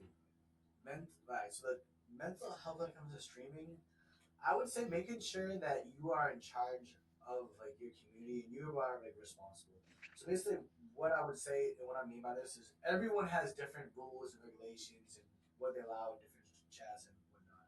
Like I remember a couple of years ago. Oh my god, I remember like these people. I'm not gonna get say names, but they would go into a Twitch chat and they would say outrageous things. And I could tell that the streamer was new and the streamer was uncomfortable. And they, in their head, they were probably like, well, if I say something, you know, they're going to leave and I'm going to have no viewers. You know, and I feel like that was like those viewers were messing with with their mental health. So basically, what I'm trying to say with that aspect is like run your stream how you want to. Who gives a hell how you run it? Like I said, like everyone has different views and opinions and stuff like that. I don't like too much craziness in my stream. You know, I don't like people like if someone doesn't know someone, I don't like them adding at somebody and trolling them because like that raises my anxiety because I don't know how people are gonna react. You know, so I try and keep it somewhat strict to a point. You know, how I and then the second part was how do I keep my mental health good? Mhm. All right, this is probably the number one most important thing. If you're listening to this podcast, you should listen. You should listen very closely. Number one is you have to take care of yourself. You have to eat healthy, and if you can take vitamins, take supplements, and go to the gym, it will change your life. And if you're not doing that, I recommend that you should because it will change your life. My energy is insanely high. I've lost 107 pounds. Right, I've lost 107 pounds by eating better, grilled chicken and rice, get my protein in. I don't drink soda. I drink mainly water. I take apple cider vinegar. I take one a day men's. I take um, L-tyrosine. I take all sorts of stuff, and it literally has changed my life. My energy, my hair is thicker. Like my energy is insane. My happiness, my mental health is better than it's ever been. I haven't had anxiety in 5 months ever since I started doing these things. Keeping God close, reading the Bible. I read the Bible in the sauna every day for like 15, 20 minutes. Reading scripture is very important to me. That helps me with anxiety for sure. Um, and reading quotes, I like to read quotes a lot. The different quotes when I'm feeling some type of way. I look back and read them, and it builds my confidence back up. But for mental health, is definitely, like I said, taking a break from streaming when you need to. Like I said, IRL before URL is a quote that someone taught me, and it's very true. Like, and I used to, like I said, I used to stream way more often. Now I work. I work as a cook. I work. Five, 4 to 5, 12-hour days. And there's days sometimes where I come home and I want to stream. Like, and this is related to what OGHavocHunter said. Someone give me 5 subs. I had 15 viewers. I need to come home after this 12-hour shift and go live. which is gonna chalk me go to church tomorrow. But I need this viewership and I need this. And then I go live, just like he said, and I get one viewer and I'll make nothing. And I skip church, so I burned myself. Mm-hmm. But I could have just did the right thing. That's the hardest thing for all of us, is just men or women in general, is sometimes the hardest decision is the best decision. And sometimes we want to be lazy. We don't want to go to the gym. We don't want to eat healthy. We want to stream. We want to do this one. We want to do that. But, all you have, is your health, man. Mm-hmm. And like, that's a work, and like, especially like for my men that I don't know, in your stomach is called serotonin. When you fill your body with junk and bullshit, you feel like shit. That's why, because your body's your serotonin. That's your happiness, bro. So when you're filling yourself with junk, that's why you feel horrible and you eat like really bad. But when you eat healthy and you eat good, and you drink your water, after a day or two, and you feel amazing. I mean, like it's not, and that's not just like some lie. That's a proven fact. It's a proven fact. When you're eating healthy and you're doing the right things, you're waking up early. You're going to the gym early. You're working. You're going to bed early. Dude, that is life changing. Like, I'm talking mental health rising things that would just drastically change your life.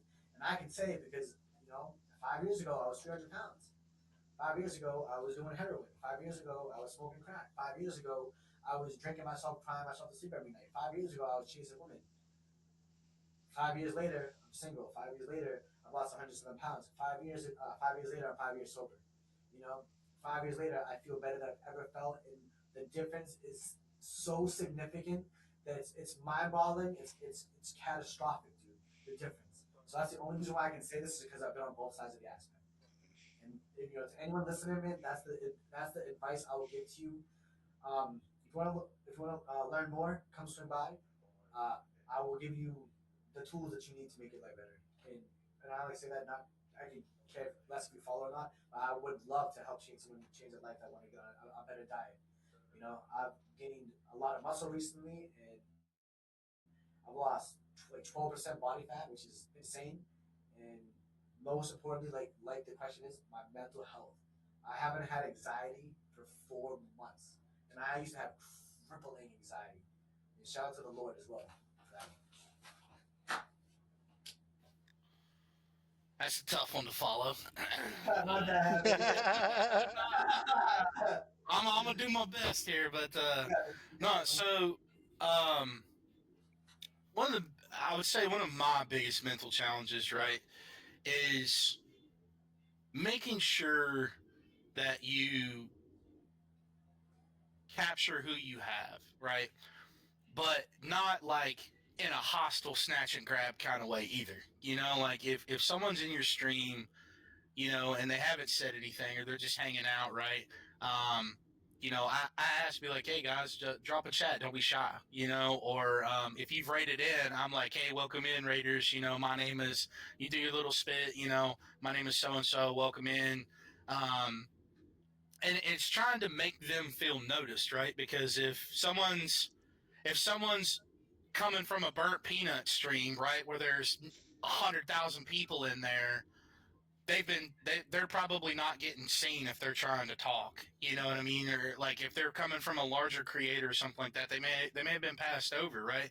So they may try somebody small. Like this might be your first true genuine interaction with this person, and so it's making them feel noticed, right? Like, hey, I appreciate you. You've made 3 streams, or hey, I appreciate you swinging in here. You're the only dude in the stream, and you're not an in real life friend. Like you don't know me from Adam or whatever the case may be, but I see you watching me, and I appreciate you. So then like I take that a little bit further with those people. Like, hey, like tell me a little bit about yourself, or if you're not comfortable in a social setting airing your business out there. Join my Discord. Let's talk. Like let's take it offline, so I can make you feel comfortable. Um, I I'm a veteran. I have PTSD and things like that. So like I understand the anxieties.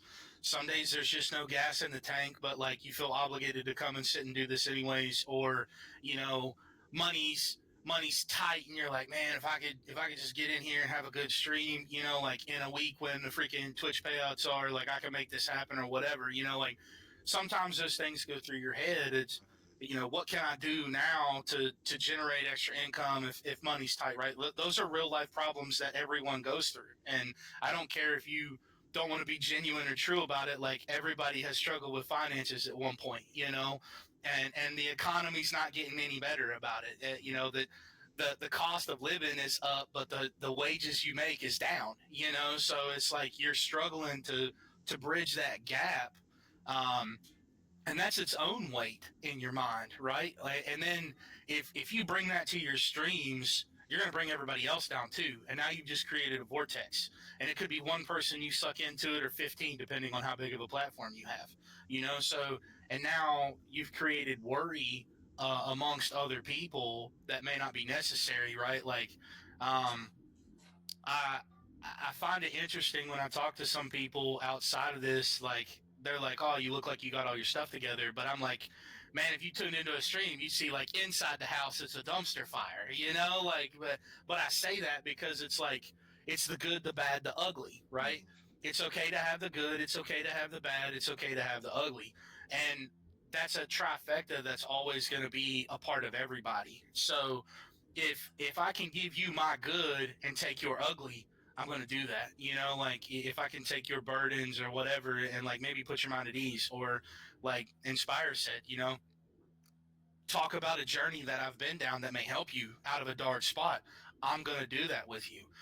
Like, combined, we've all done something. Everybody's got a story. Everybody's got, uh, a, a background of something that someone you will come in contact with in this world needs, that, right? They need to know that what they're going through, someone else went through and made it on the other side.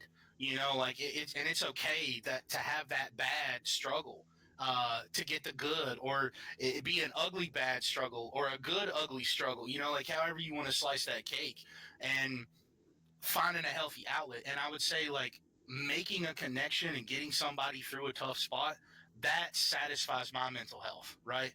Like, that makes me go, okay, the argument, me choosing to sit down here when I'm tired, and power through a stream for 3 hours to meet to get one person, right? Like, let me make a connection with one person today.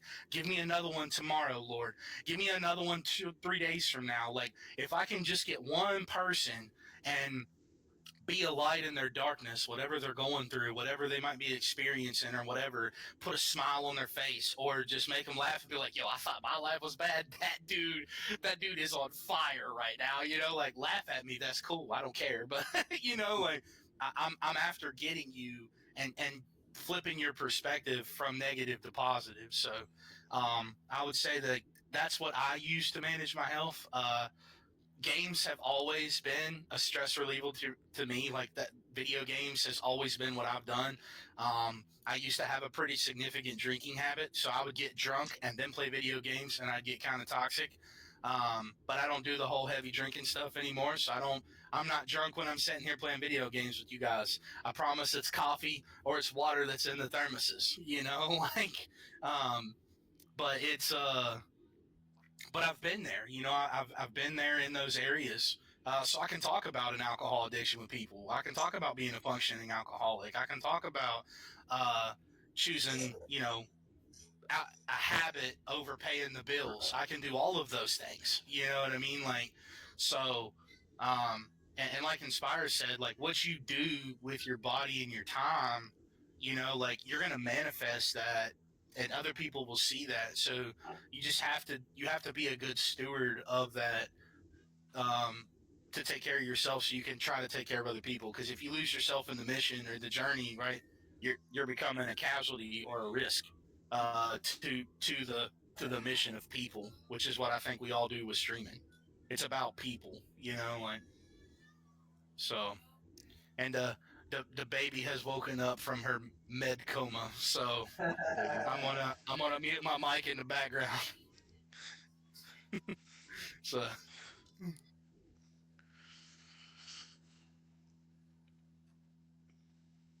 Yeah, the biggest mental challenge of streaming for me is just realizing when I have to take a step back, because it's like realizing that, oh, maybe my mind's not doing well.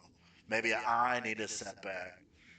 Because there was we talked about it in a future, in an older podcast episode where we had a bad day at work, and then we're like, man, we still got to stream, and it's like we don't want to stream, but we still do it.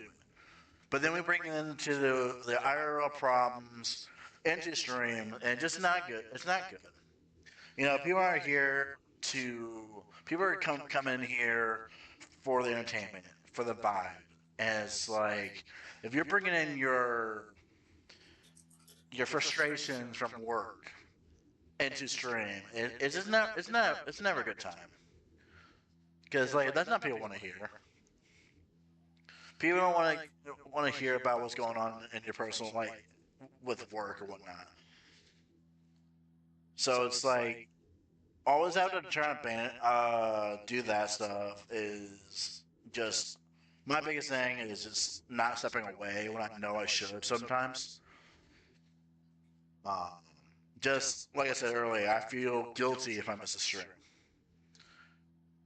Um, I always plan things, and I always feel like I want to do the best I can at things, even though if I fail, I know I did it.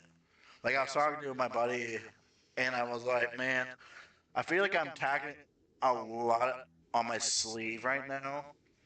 And like my buddy and I, we had a really good talk about it. He's like, just go your own pace. Don't overdo it. I know how you are though. You're going to overthink, overcomplicate things. Just do what you do.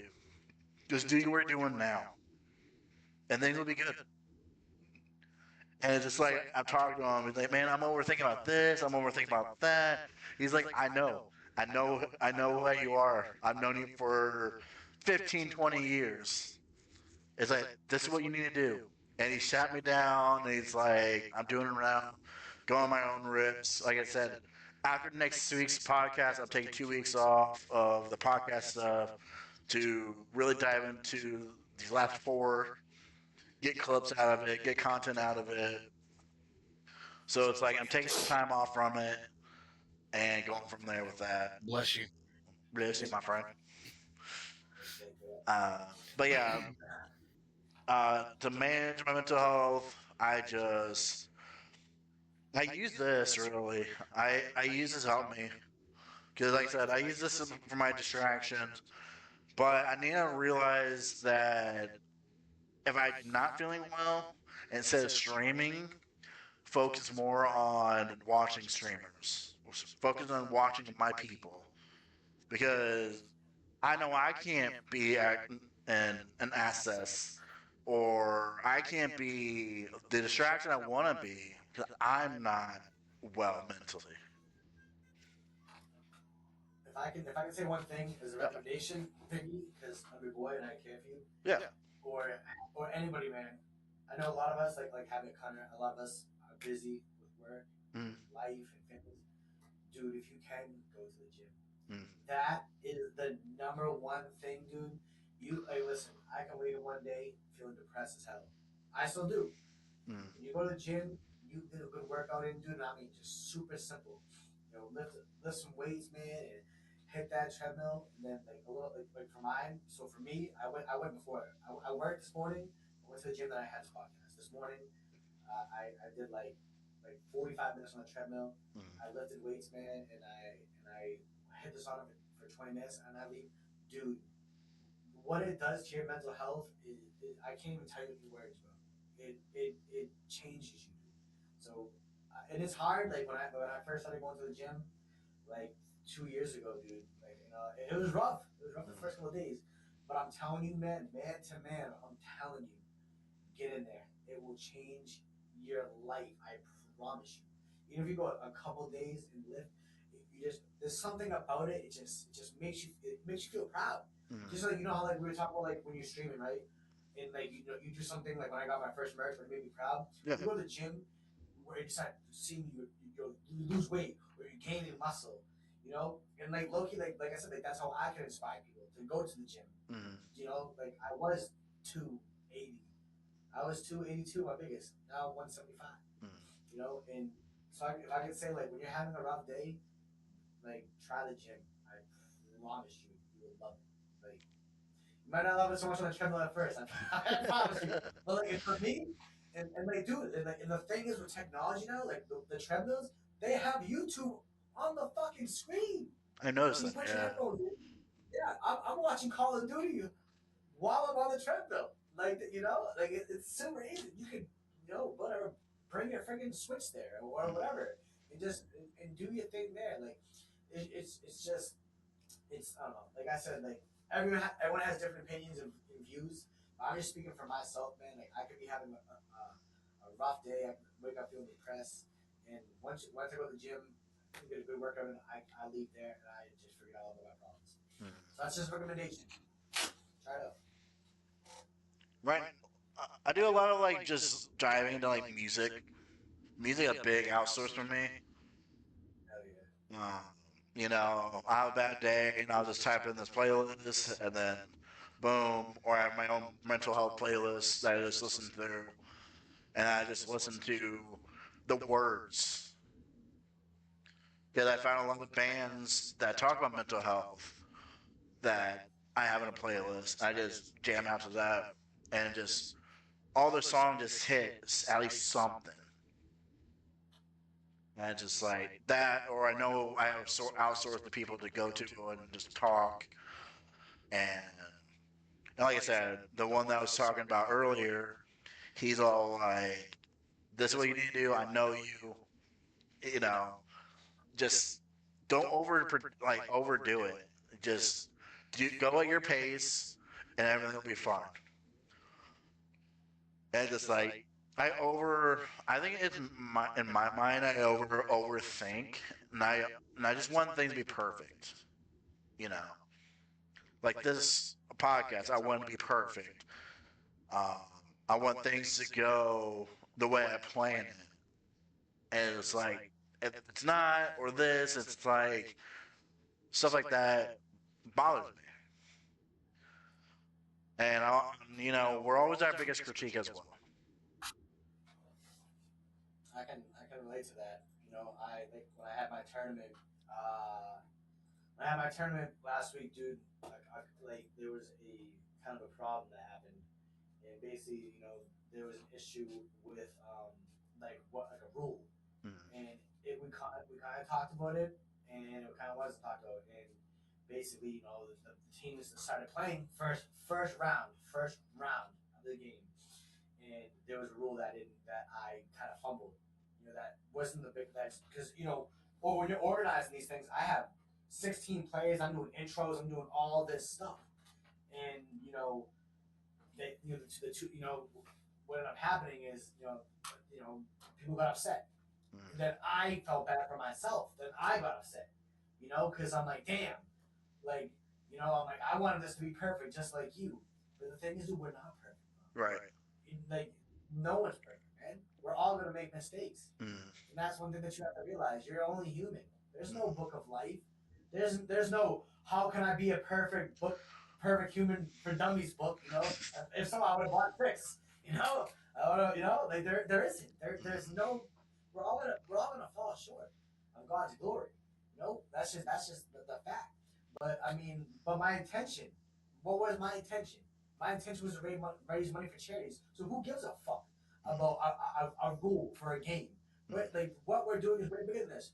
For you, all right. So maybe you might have an issue with this, like, or in the future something bad happens. But you're trying to do a good thing for streamers. You're trying to do a good thing for yourself, man. So be proud of that. Be proud of that, and yeah, exactly, Blaze. So that's the most important thing. Like things are gonna fall short. You always have to choose the positive over the negative, and it's up to us. It's up to you in your mind. And like when it comes down to it, ain't nobody gonna be there for you to help you. You have to be there for yourself. Because dude, 5 years ago, I wasn't there for myself. It was poor me, poor fucking me, cry me. Ain't no one coming to save me besides yourself. So I had to get the fuck up and make a difference. I had to get up and stand up for myself. And I had to make my life better. And I did, and I'm still doing it slowly by doing the things that I talked about. And Mm-hmm. like I said, I'm not perfect. I still fall short. You know what I'm saying? That's the most important thing, dude. Is that God gave us life, and we should be so blessed, man. Like life is too short to be depressed. Life is too short to be anxious. Just be positive and be happy, because man, a lot of people didn't wake up today. Be grateful and thank God that we did. And let's make a difference in the world today, man. Let's enjoy it. Sure.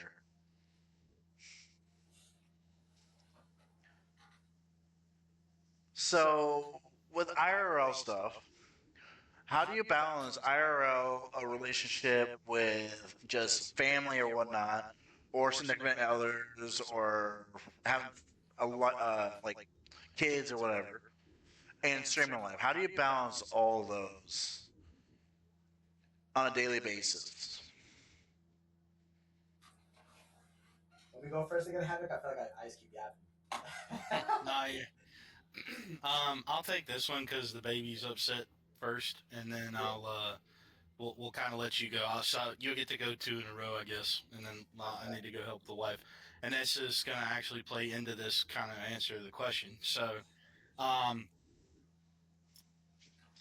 to balance real life, right? A job that's demanding. Um, so my personal job, I am in management for a major airline. So my phone can ring at any moment, any time with different issues or different things like that. And a lot of times I have to take those calls. I got to stop what I'm doing, you know what I mean, and try to solve a problem. Especially if someone's hurt, right? Hurt on the job or something like that. Then um, there's processes and stuff that must unfold. You know what I mean, to make sure that that person is safe as they can be, and make sure they got the resources available to them and things like that. Relationship wise, I mean, I've been with my wife going on 14 years. We've been through a lot together. We've got three kids together. My kids like to, you know, stick their little hands in the streams. You'll sometimes see a little hand come up and they're like, you know, or like whatever it is that they'll do, or they'll mess with me while I'm streaming. So they enjoy it because, you know, my daughter's 12 and she thinks she's going to be YouTube famous one day. And I hope she is, because daddy wants a 1,500-acre ranch in Montana with a stocked pond and everything else, you know? So, like, pursue your dreams, sweetheart. I got you. My son wants to stream Fortnite, you know, like he wants to get good and stream Fortnite and stuff like that. And so, like, it's cool to watch them watch me. And eventually, I guess that's like my long term goal, allow this to become a platform for one of them, right? So if I grow it into something fantastic, uh, if it falls on their face, if it falls on its face, then hopefully they can pick up the torch off the ground and carry it further down the road than I was able to, right? But um, at least I was able to work out all the kinks for him. With the wife aspect, man, um, complete transparency, because that's just the kind of person I am.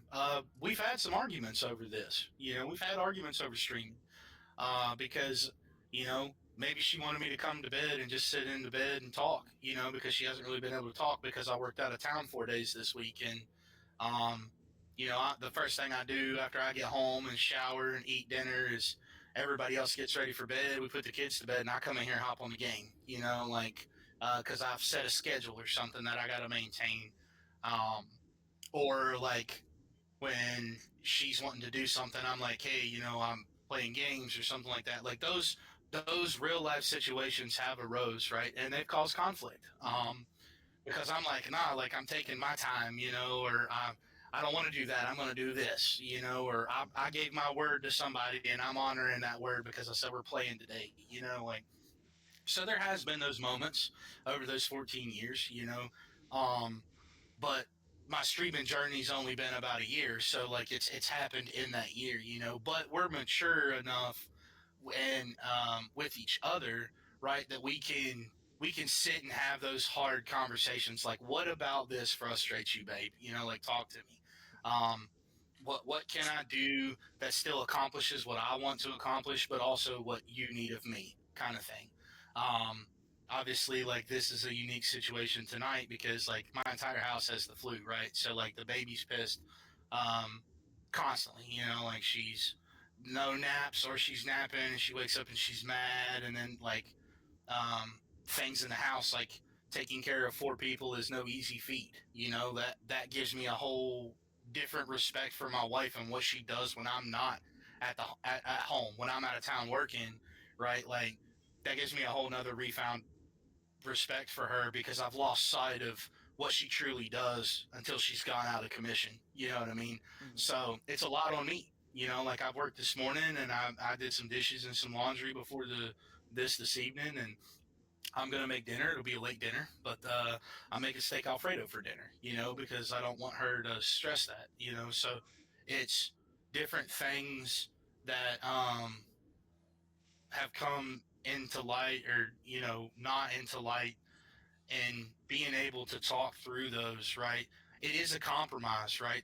There has to be some compromise, but you shouldn't have to give everything up, right? Because that's an ultimatum. When you get left with no other choice, that's an ultimatum, right? And I'm not an ultimatum kind of person unless it's a life or death situation. And so I think good, healthy compromise and good, healthy communication can bridge a lot of voids. With that, and keeping genuineness, right? If my community knows that like my family's sick and I gotta all of a sudden end stream, or I may just bounce, I may not get to raid everybody. I may forget to do my appreciation post because I'm needed post stream. Like I may pop into someone's stream, get, hey brother, how's it going? Just wanted to swing through.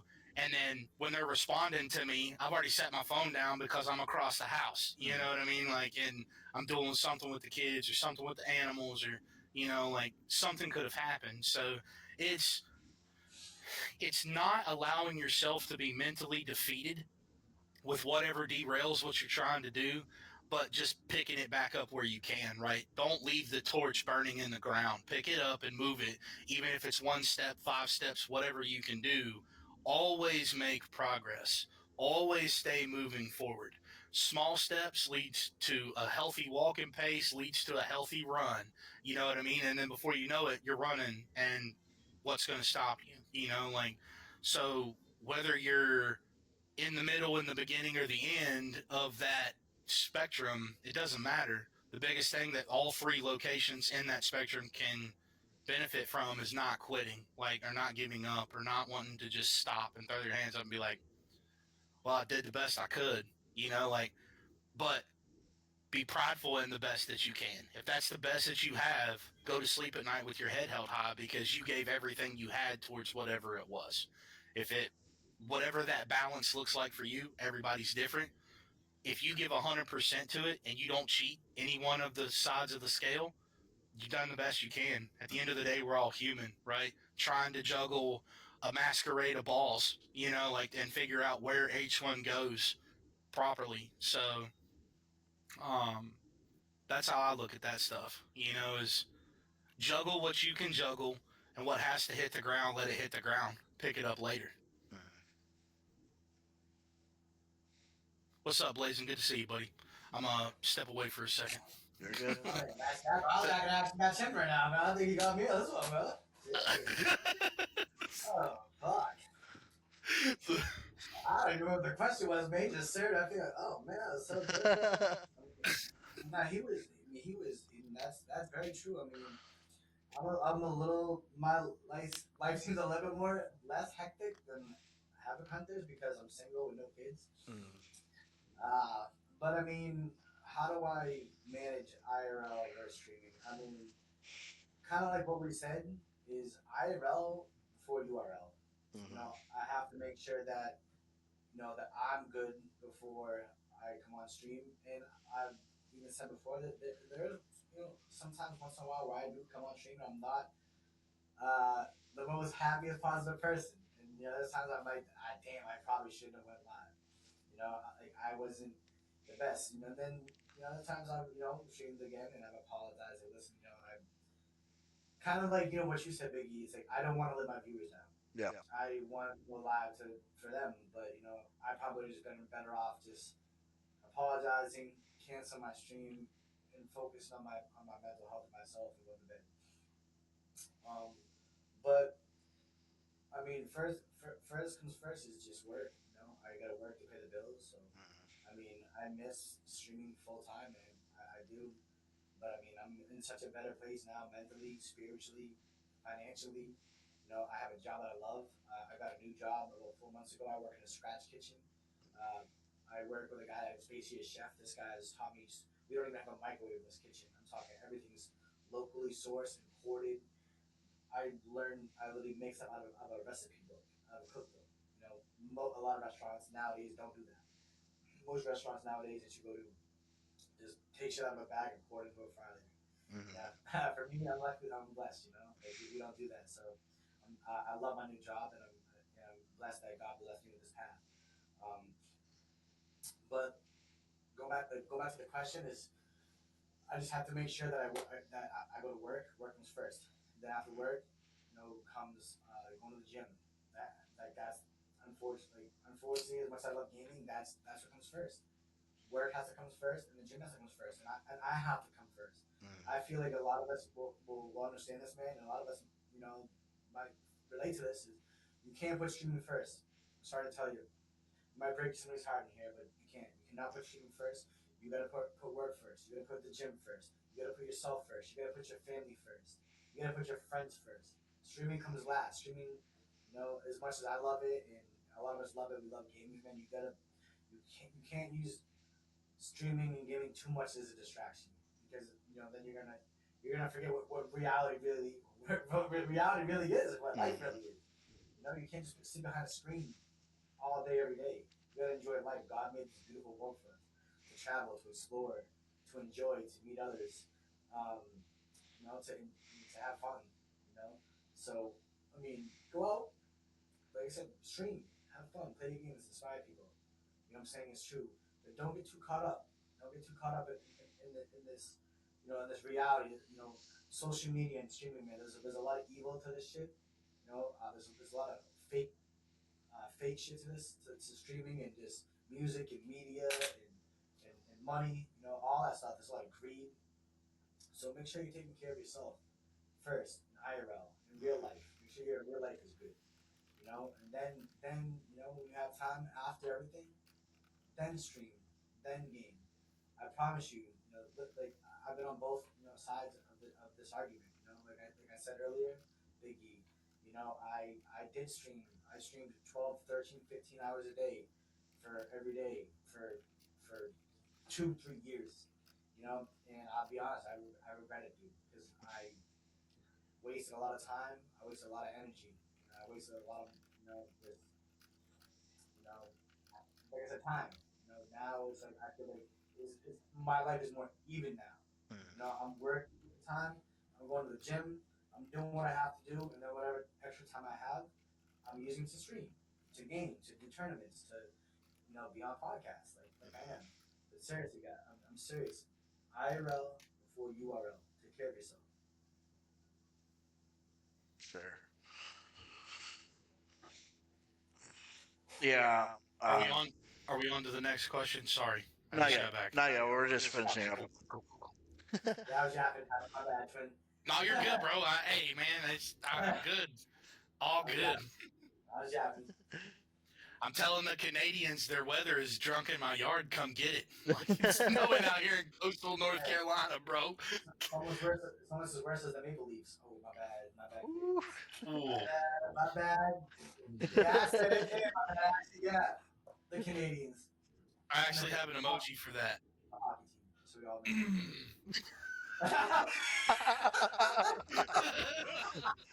Hit him with a We Shrek. got an emoji for that. It's a Oh, that's Shrek. funny. The Blazers and the Maple Leafs. My bad. Uh, Yeah.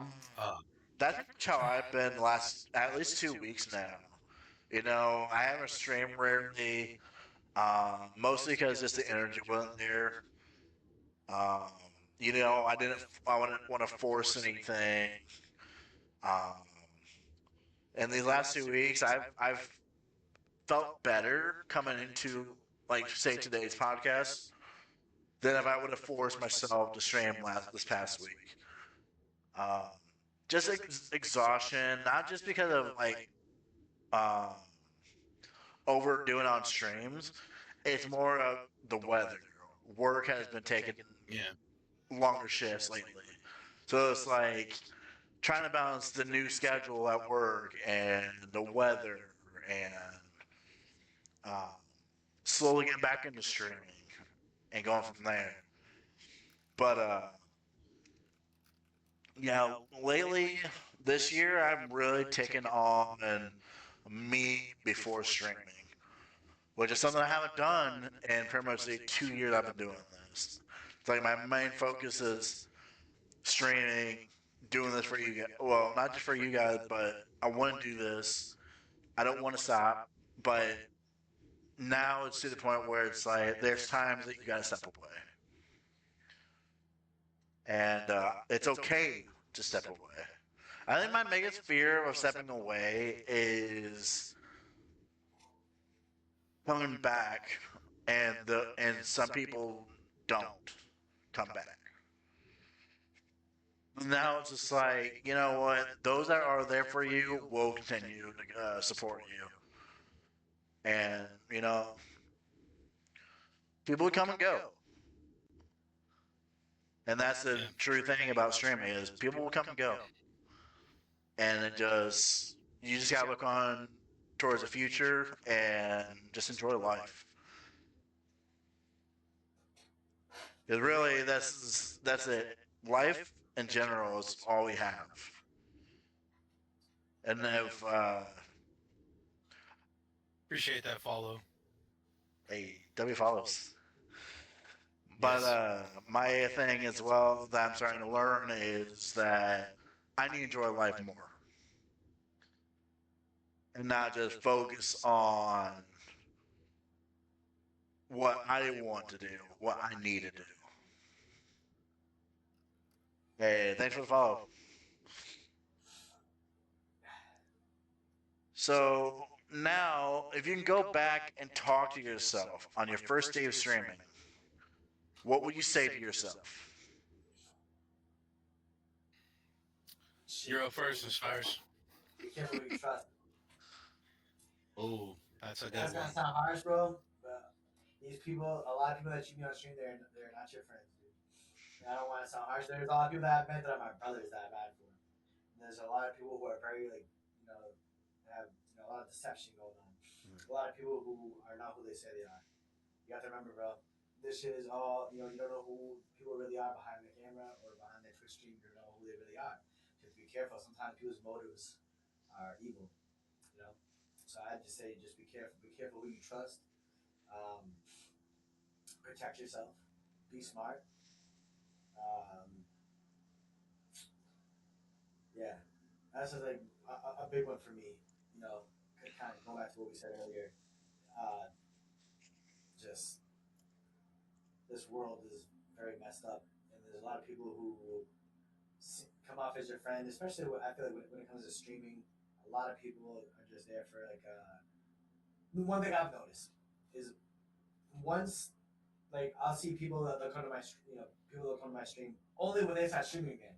When I'm streaming, they never come support me. But it's when they come, they're like, "Oh, I'm back streaming again." You know what I'm saying? It's like, so all because you weren't streaming, you can't come support me. You know what I'm saying? Or there's other reasons I'm not gonna get into. But I feel like someone that really fucks with you will support you no matter what the case, whether they're streaming, they're not streaming, anything like that. So I feel like the most important, this is going back to it, is run your stream how you want to, enjoy your stream how you want to, and remember that streaming is secondary. Streaming is not your real life. Your real life is your real life. Exactly. This is streaming is not 100% reality. You know what I'm saying? Like your IRL is reality. Make sure your IRL is good. You know, like after your end stream, enjoy life. Don't let streaming get don't let streaming another thing, don't let streaming mess up your mental health too much because damn that did damage to me. I couldn't tell you how many people, dude, other streamers deteriorated my mental health, dude. A lot. And um, I'll never allow that shit to happen again. You know? I put my foot down. I'm a very nice guy. I feel like being a nice guy has got me walked over a lot, and that's why I've had to make changes recently to not ever let that shit happen again. Because people like us with good hearts, we get taken advantage of very fast, especially with streaming. You know, people see that you're a good person and they'll put on a facade and use you for everything you have, especially if you make a little bit of money. You know, and this is serious. You know, so I don't know. Maybe I'm just rambling. But that's just when you asked me that question. That's just the first thing that came to my mind. I would agree with Inspires. Like, if I could tell myself day one is be careful whose cups you pour into, because when it comes time for them to pour into you, they may not.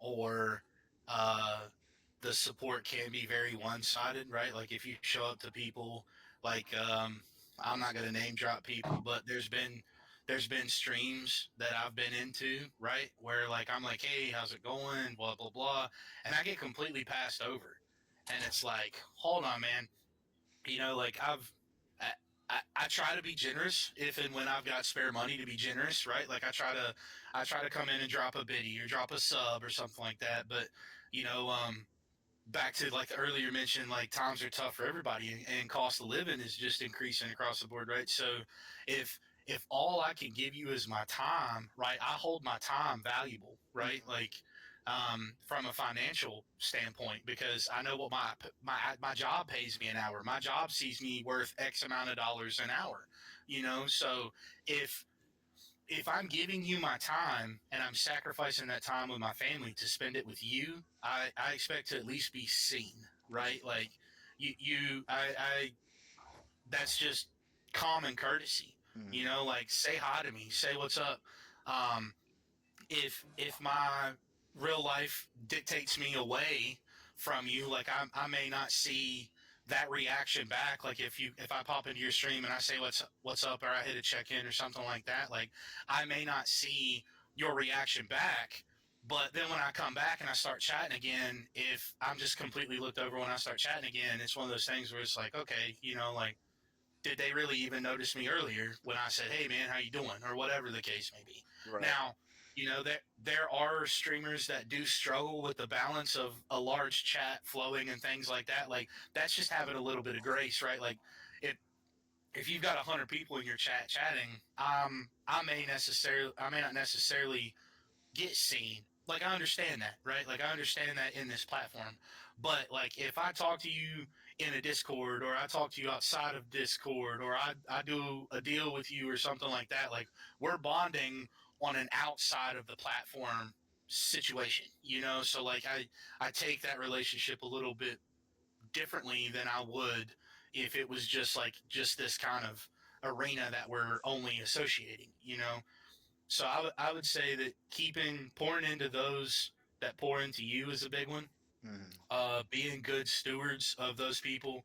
I've had to learn that there are some people that are streamer hurt because there's been people come into communities and be like, "Hey, come follow me" or whatever. Like, and I've probably been bad about that. Like, I'll own that, but that was literally lack of knowledge and streaming etiquette because I hadn't been around the communities. Right, I didn't have that understanding of the time, the energy, the effort that goes into building a platform and building a community and stuff like that. Right, and I understand through streaming maturity that when I was naive, like where that could have been mistook by people. But if people won't ever give me an opportunity to say I'm sorry for doing that to them because that wasn't my intentions, right? Like, or taking the time to get to know me, to know I'm not full of malice, right? Like I'm not coming to poach your donators or your viewers or whatever the case may be. Like I want people that want to show up for me because it's me, like I don't want people, like, and I don't say this bad, but I don't want like inspires this community to have pity on me because I'm like, oh, I'm weak or something. Like I don't want to go to history, like, hey guys, come over here. I'm doing something cool and something different, and then they come over and they're disappointed. Like that's not what you want to do, right? Or you don't ever want to come across that way. So I try to stay true to what my content is. I try to honor other people's content when I'm in their streams, not take from their content. You know what I mean? If I get asked, cool, I'll answer the questions or whatever, But don't don't try to hijack something else that someone is doing. That would be the advice that I would give myself in the beginning, is even if it's not intentional, right? Like just how you're navigating a conversation can do that. And, I feel like I maybe have done that to you, Inspirez, once or twice. So in a public setting, I'll apologize if it ever come off that way, brother. That was not my intention. But, and to anybody else that's I tuning missed it. into the stream, huh? That's for sure. I missed it. Do me 550.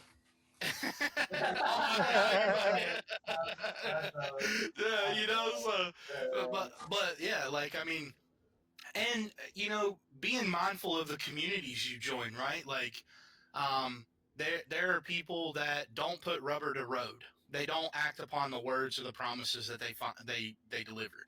Um, so find people that honor their word. That's lost in this world, right? Like in today's society, people don't stand on what they truly say or mean, right?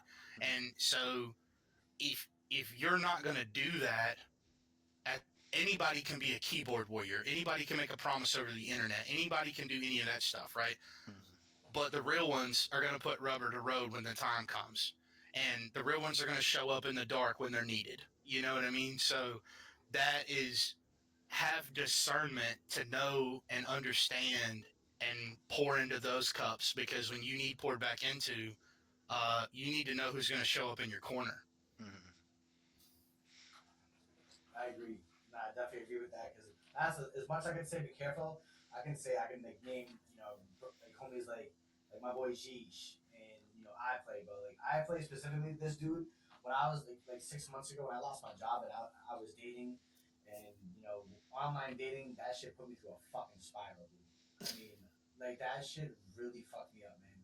Sorry for my language, but like as someone with a big heart, I was just chasing love. I just wanted to be loved, bro.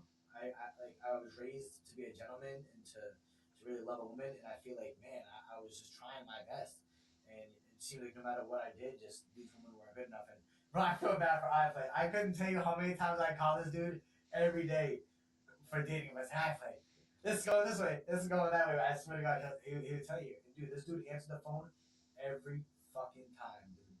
If I called him right now, he'd still answer it with his kids, with his family, bro.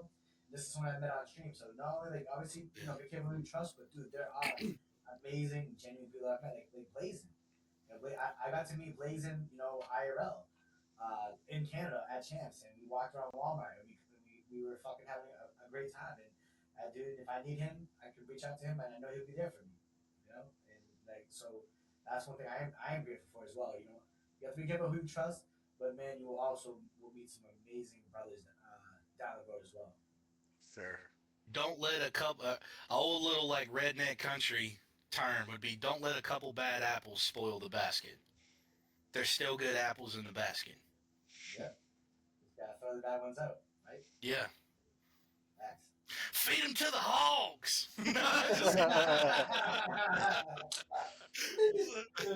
So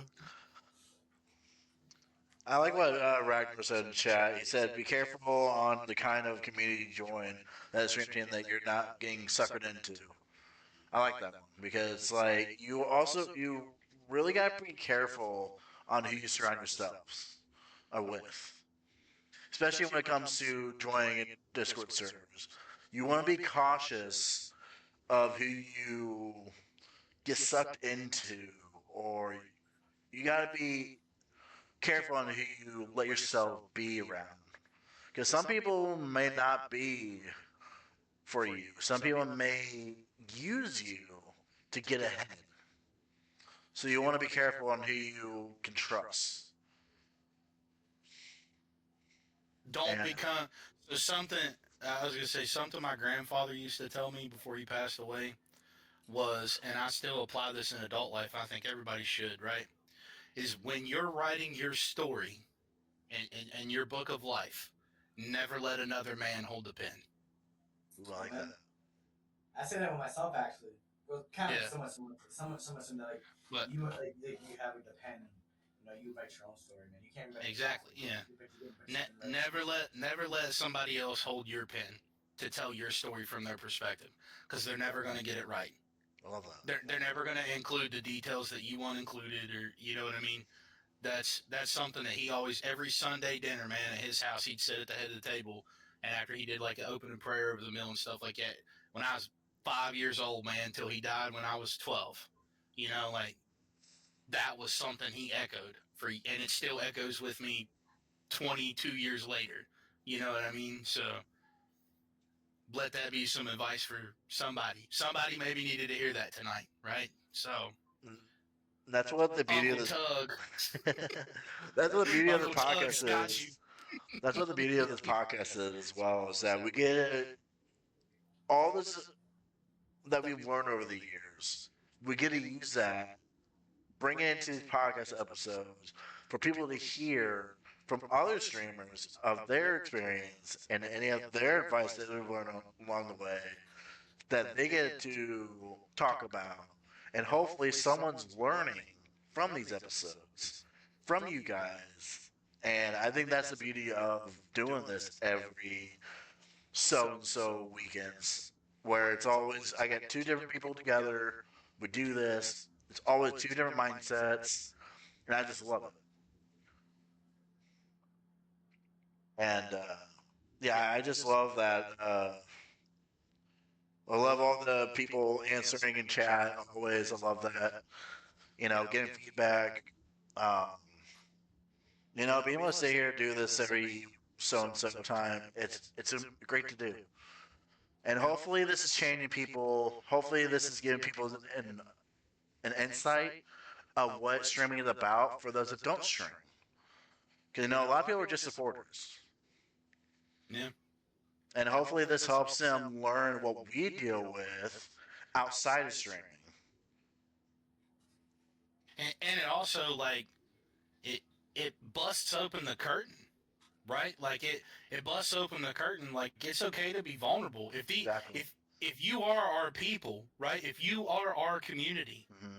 we should be able to be vulnerable with you, and it not lead to manipulation, right? Exactly.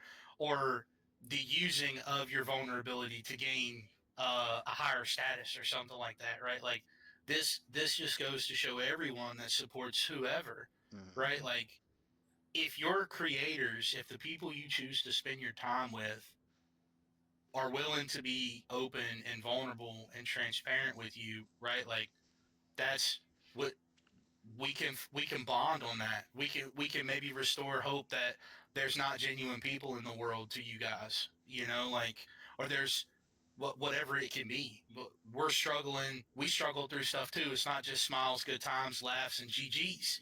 Like there's real problems with real people. Like we're Like still real people at the end of the day.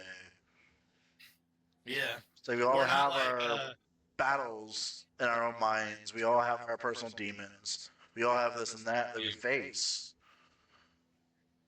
But that's why we call we're not that's I show speed or yeah. whatever his name is. Like, we're not like that. But that's why I called the podcast the Real Talk, because like we're here, we're want to be vulnerable in front of you guys. Let more of ourselves out that you normally don't see. Like my guests, they get what an hour, 2 to 3 hours to speak. They don't really get to on their own platform, and I think that's what the beauty of this is as well. Is that I get you guys in here for as long as you guys want to be in here to talk and chit chat and just be vulnerable, and I love that. Yeah, I'm fucking hungry. Let's start with some chicken and rice. Going to the next question. When it comes to building a community, what is the first thing you did, and what advice would you give to someone who is still looking for that community or trying to build their own? Uh, I feel like when you build a community, for me, first thing I feel like it's kind of like the games that you play. I feel like most of your community comes for a game that they like watching or playing. So for me, I play a lot of Call of Duty. I watch a lot of Call of Duty League. I go to a lot of these events as well. So I feel like people that watch and play, they like to come to my community because they know what to see, what to expect, and it's comfortable for them as well. They like the gameplay, even if it's below average sometimes. you know, um, I feel like another thing for community is just being yourself. I'm myself. I don't fake anything about myself. You know, I say how I feel. I am who I am. You're either gonna like me for who I am or you're not. You know, I hold nothing. You know, I don't wish bad on anybody. I don't have a ill, hurtful thought to anybody in the world, no matter if you've done me wrong or anything. I want everyone to win. You know, even people who've done me wrong, I still want you to win. I still want you to eat, just not at my table with me. You know, no disrespect to anybody else. You know, um, and when you're building a community, I feel like you have to be like-minded. You know, think the way I think, and um, if that makes sense, respectfully. But yeah, I don't know. I feel like for a community, like for my community, I feel like it's gameplay and it's good vibes, and just having fun, being yourself and laughing and vibing and trying to do good things in this world.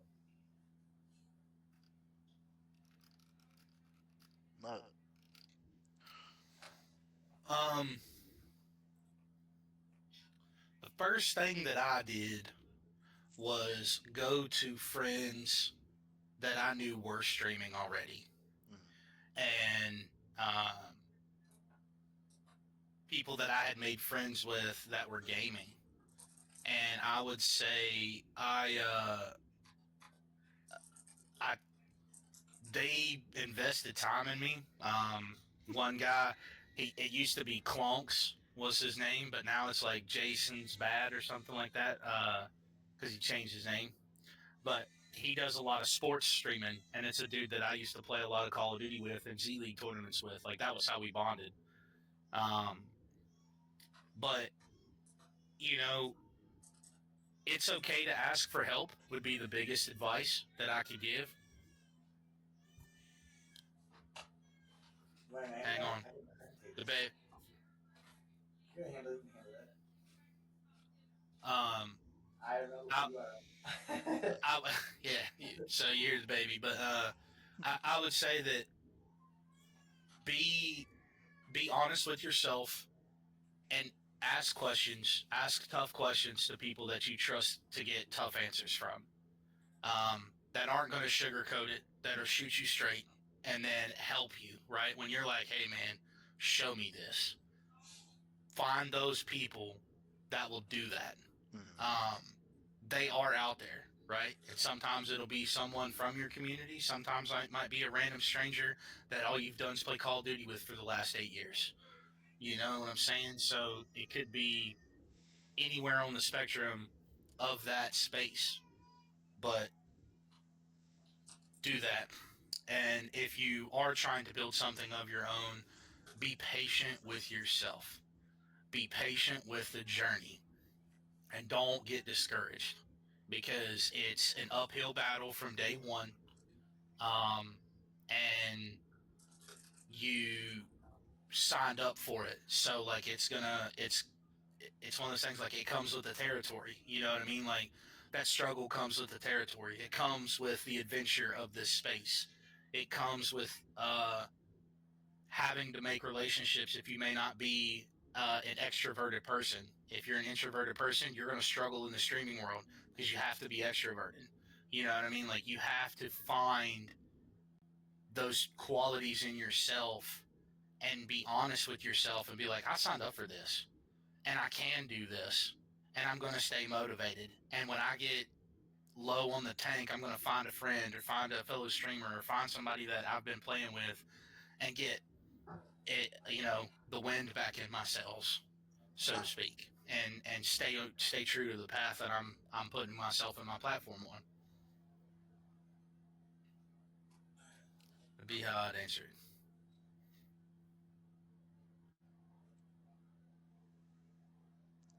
If you had to restart today with 0 followers, what would you do differently? Who had a restart with 0 followers? What would I do differently? That, or if it was day one all over again, what would you do differently? Um, what would I do different? That's such a good question. Um, I think we kind of somebody answered this before. With like the be careful who you trust person, but I feel like I would I would not want to take myself as serious. Take streaming serious. Does that make sense to you? Like, take take your job serious and take your stream serious, but don't take yourself serious. Yes. If that makes sense. You know what I'm saying? If that makes sense to you. Mm. Um, don't give everyone fucking mod and VIP. They're sucking in the chat. Be careful who, like I said, be careful who you trust. Um, think of like a passion. Think of like why you're doing what you do. Like I just love to inspire people. I mainly like to try and let people know that you can change your life. You can get sober. You can lose weight. To give your life to God, and He'll change your life. He'll make things happen that you just never expected He could do for you. Um, I would invest in myself. This is gonna be a big thing for people. All right, this might hurt some feelings in here. All right, if you don't invest in your stream, if your stream is boring and you don't talk, you can't get mad for having low viewership. I'm fucking sorry to tell you. You have to invest in yourself, and you have to be creative, funny, exciting, hype. If people come to your stream and you just say like hi or hello or like you barely talk, why the fuck am I gonna stay in there? Mm-hmm. I'm gonna go watch someone that's gonna make me feel like I'm appreciated there. Or I'm gonna watch someone that's gonna be funny or exciting or hype or is playing a game. You know, and I've done that. There's so many streamers that I know that like their streams they're fucking boring. Mm-hmm. Sorry to tell you. I'm ready to go to bed, and then they wonder why they have low viewership. You don't take half the time that you do streaming and think, all right, like Biggie, this is why I give you credit. Biggie's like, all right, I want to do something to bring in viewership. You do a podcast. Fucking great idea. Amazing for that. You're smart. That's what you have to do. Mm-hmm. You can't just sit behind your 27-inch Sony, all right, with your console, and think that you're gonna have 1,000 viewers. How? The only time that you're gonna be able to do that is if you're a professional player. All right, if you're a professional pro and your gameplay is insane, then maybe you can do that. But if don't, you have to. If you're a small streamer, you have to be more creative. You have to bring the people in a different way, whether it's through comedy, creativity, um, hype. You know, maybe a new game comes out, new category. You have to be, original and different at the same time. That's one thing that I see. Just so much people they beg, and they work so hard to get these followers in, and then they get the followers, and they don't even fucking execute what they're supposed to do. Mm-hmm. I don't fucking get it. It's like, bro, it's like, oh, like you do, like you want it, like a new follower comes in, or like, oh my god, the worst is the raids. Bro, when I get a raid, I have raid alerts. I introduce myself. Hey, welcome in, ladies. My name is Inspirez. I'm a streamer, gamer, content creator, graphic designer. I'm 5 years sober. Yo, Havoc, thank you for blessing me with your community, man. How was your stream? And anyone that's a streamer, how are you? Dude, if you get raided, like, dude, thanks for the raid, or thanks for the raid, and then you keep playing your game, you're fucking chalked. You are so chalked. Like there was one time I rated this girl because she was sober, and I rated her with like, dude, 23 people. She didn't even notice my raid for like 2 minutes, and she's like, "Thank you for the raid," and she didn't say a word to me or my community at all. And that was like, I just can't. I mean, it's because she was a pretty girl, and she probably had to, how that goes. I'm not gonna say anything else about that, but just when I feel like if you get rated, appreciate your raids. When you have somebody come in, don't be boring. Like be overly excited when they come into your chat. I mean, listen, I play competitive cards, so there's times where I might not be as optimistic or outgoing. That's just how I am. But if I'm just casually playing, I always try and, as much as I can, because I'm not perfect. I fall short of this. I always try and welcome every viewer that I have. I try and bring hype. I try and turn up. I try and bring high energy. I try for the most. Do I fall short? Am I always like that? No, but I try, but I will stand on a lot of people they don't think outside the box. They don't bring different ideas and run tournaments or podcasts or play different games or just as simple as Havoc, bro. Like Havoc, he makes you feel very welcome. I can come back if Oh I yeah. can be chilling one day. I could have a stream and just kick it with him, and it feels like being him just sitting at a table, chilling as boys, having a conversation. That's what it feels like. It doesn't feel like I just sat at the table. He said hi and he turned away, because that's how it feels like when you sit at different streams. Sometimes you feel like you sat at their fucking table, and they said hi to you and they looked away. Don't ever do that shit to your community.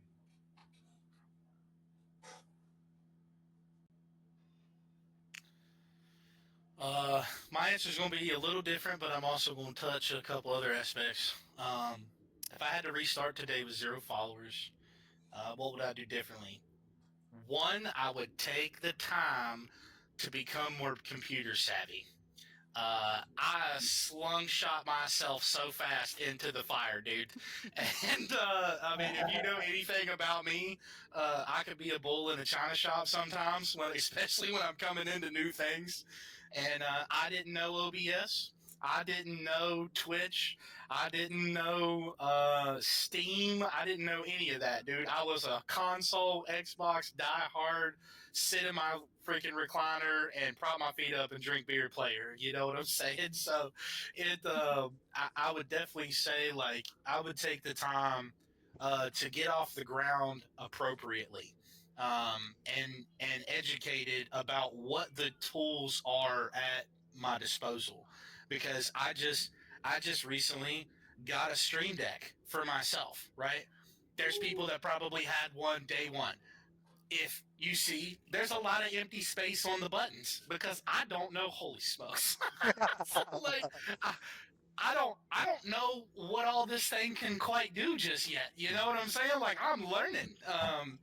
But it's a great product, right? Like it does what I need it to do because I'm simple. Um, but I want to expand. But that's what, like, for me would be cool is I could start with all of the stuff I've learned now and start from a better baseline than I did before. Because as I've gone through this journey, right? Like, I mean, I've asked Inspirez, hey, brother, that logo, that looks sick. How do I do that? Hmm. Okay, there's this program, that program, this program. And I'm like, what? Huh, uh, yeah, dog, I don't have the time. Can I just pay you? You know, or like, I'm not that creative, you know? Like, Ragnar's made stuff for me too, you know?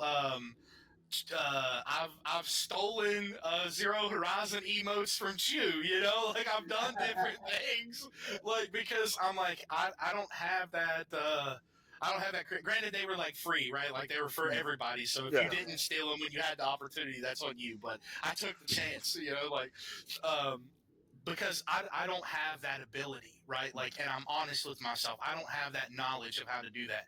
If it's an airplane, a truck, a vehicle, a small engine, or something like that, bro, I got you, right?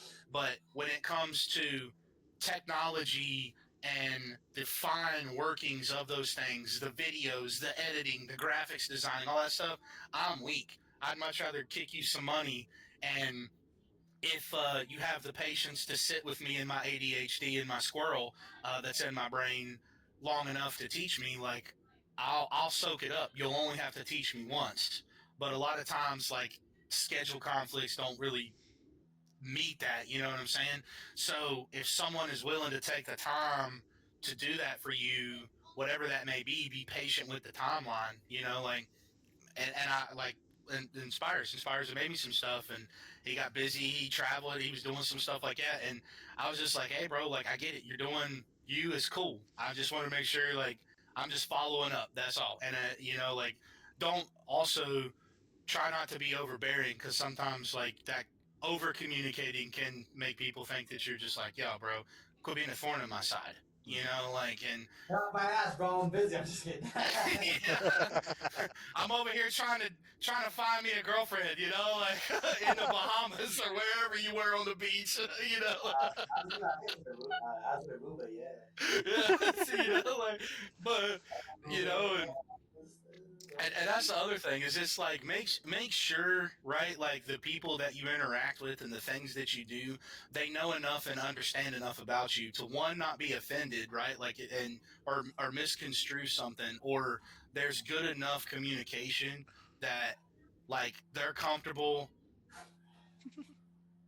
My daughter just said, "Dad, you're married with 3 kids." Where did she go? Caroline, what are you talking about?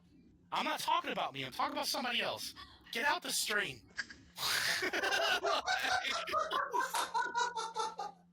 So, like it's it's one of those things where it's like, have the relationships with people so they know enough about you, that like they're not offended, or if you realize that they might be, like they're comfortable enough to come at you knowing you're not going to bite their head off if there's a conflict, right? Like, and doing those kind of things. Make sure all of that's established up front, and no question is a stupid question if you really don't know the answer. You know what I'm saying? Like, be okay to ask a tough, hard question to somebody. Um, because I wasn't. I was prideful. I'm like, man, I'm not gonna get called stupid.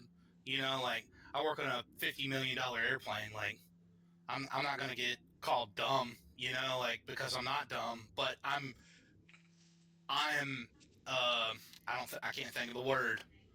I'm uneducated, I guess would be the way, in graphics designing and things like that. So I need to be upfront and honest, like, hey, bro, when it comes to flashing lights and signs, I'm not your guy. Like, but I got a guy for that. You know what I'm saying? It's like, I got a dude for that. It's, and know how to use your resources, know how to use the connections and friends uh, you've made along the journey, and start over with confidence. Be confident. Yeah, exactly, Clutch. I got the plug. You, you need some techno music and some super bass in your life. I got Nikki, but I also got Inspirez.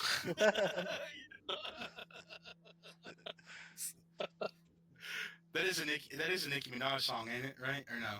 Yeah, The super bass. Yeah, okay. I was about to say, like, make sure I'm not like missing my music. that's a banger. So They built the same. hey.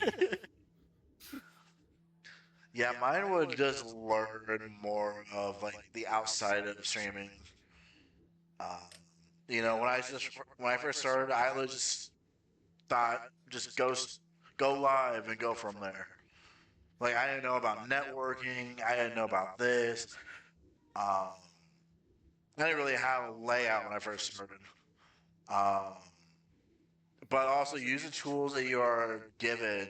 Watch YouTube videos, watch tutorials, and then when you do start gaining friends around here, see if they can help you, whatever they know. Because like you, Tug, uh, I'm like, uh, I'm also not big into not into the creative side of things. Like, I want to learn. I just don't have the. I don't know if it's the patience or what it is about the graphic designing stuff, but I just never learned that type of stuff. Um, I mean, the way I have my logo is I just use AI. So it's like I just typed in that idea, and that's how I got the logo for the podcast. And it's just like if I could sit down, actually take that, and learn how to graphic design and all that. Uh, Not everyone got the tool or time to. Yes, I know I don't. I would love to. Trust me, I would love to have myself look more professional. Um, some people squeeze in streaming when they can. Yes, I agree.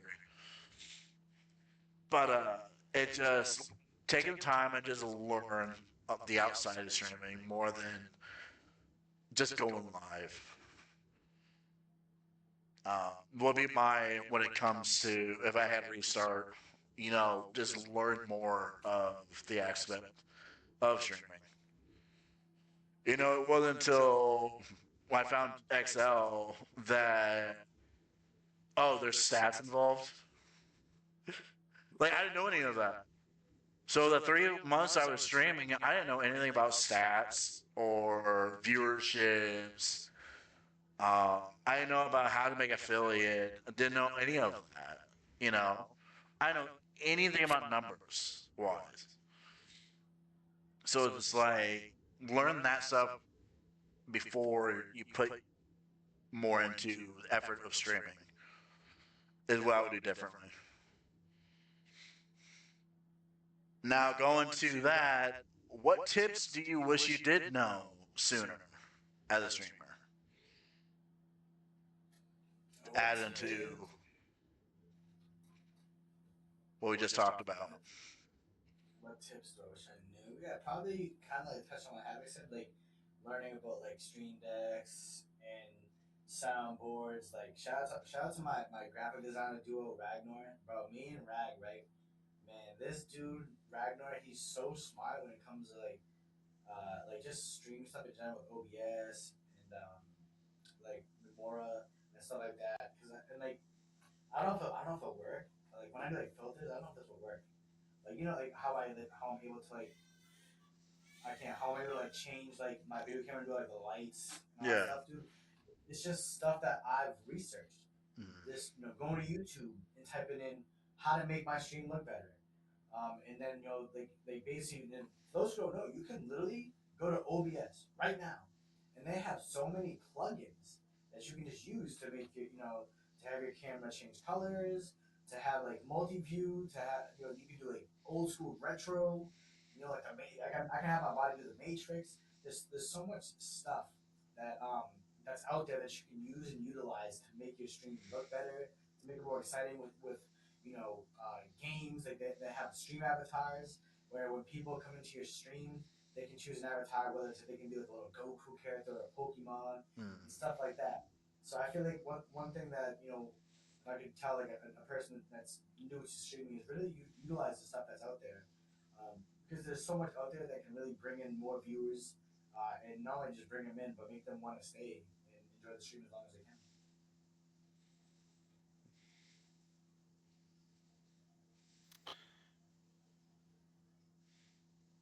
The biggest tip I would say is take the advice that people give you and try it, right? Don't write it off.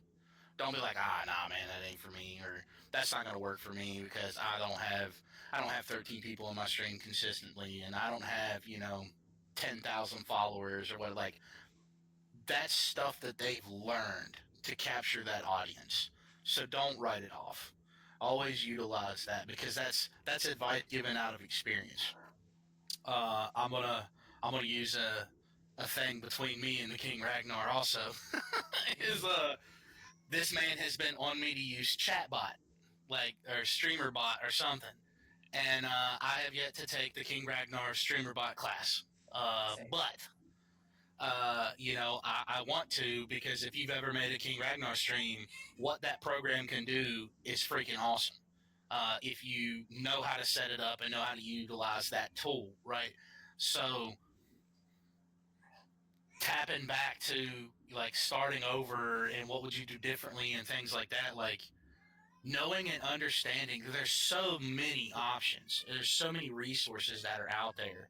Like find what works for you or use what someone else is using, but make it unique to you. Don't try to copy someone's stuff exactly 100% because you're not them, right? So you're never going to be able to truly emulate exactly what they're doing 100%. So that would be the tip that I would do is it's okay to copy, so to speak, but still make it unique so you're not copywriting something. And then also like when people offer to help you, do your best to make time for that, given real life, and that's a lot of why I know I'm probably going to need to sit with Ragnar in Discord for like 8 hours to truly learn Steam or streamer bot, you know what I mean? Because I know me, I know I'm going to ask 50,000 questions. Like, what do you mean it can do that? Like, what do you mean I can set up a Nerf gun and it shoot me in the face when someone donates? Like, what do you mean? Like, I'm going to ask all these questions. but I also want to have the resources of my own in place. So when that advice is given, I can execute upon it, right? I don't want to be I don't want to be like, oh, hey man, how do you do your transitions between your screens? And Inspirez goes, yo, bro, I got a Stream Deck, and I'm like, what's a Stream Deck? What does that do? What do you mean it can do that? You know? And then I get one, and I'm like, what does this button do? Boop, you know, like, it flips everything upside down or something. You know what I'm saying? So it's like just be honest, um, with and accept the helps that you're given. That would be the tips that I could do. Understand your resources. Like truly take the time to invest in your resources, and everything will become better because of it. Resources and people. Let me don't forget people.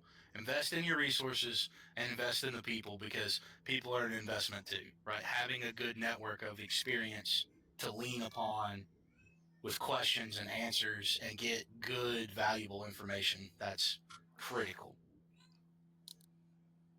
All that. Yeah, you definitely want to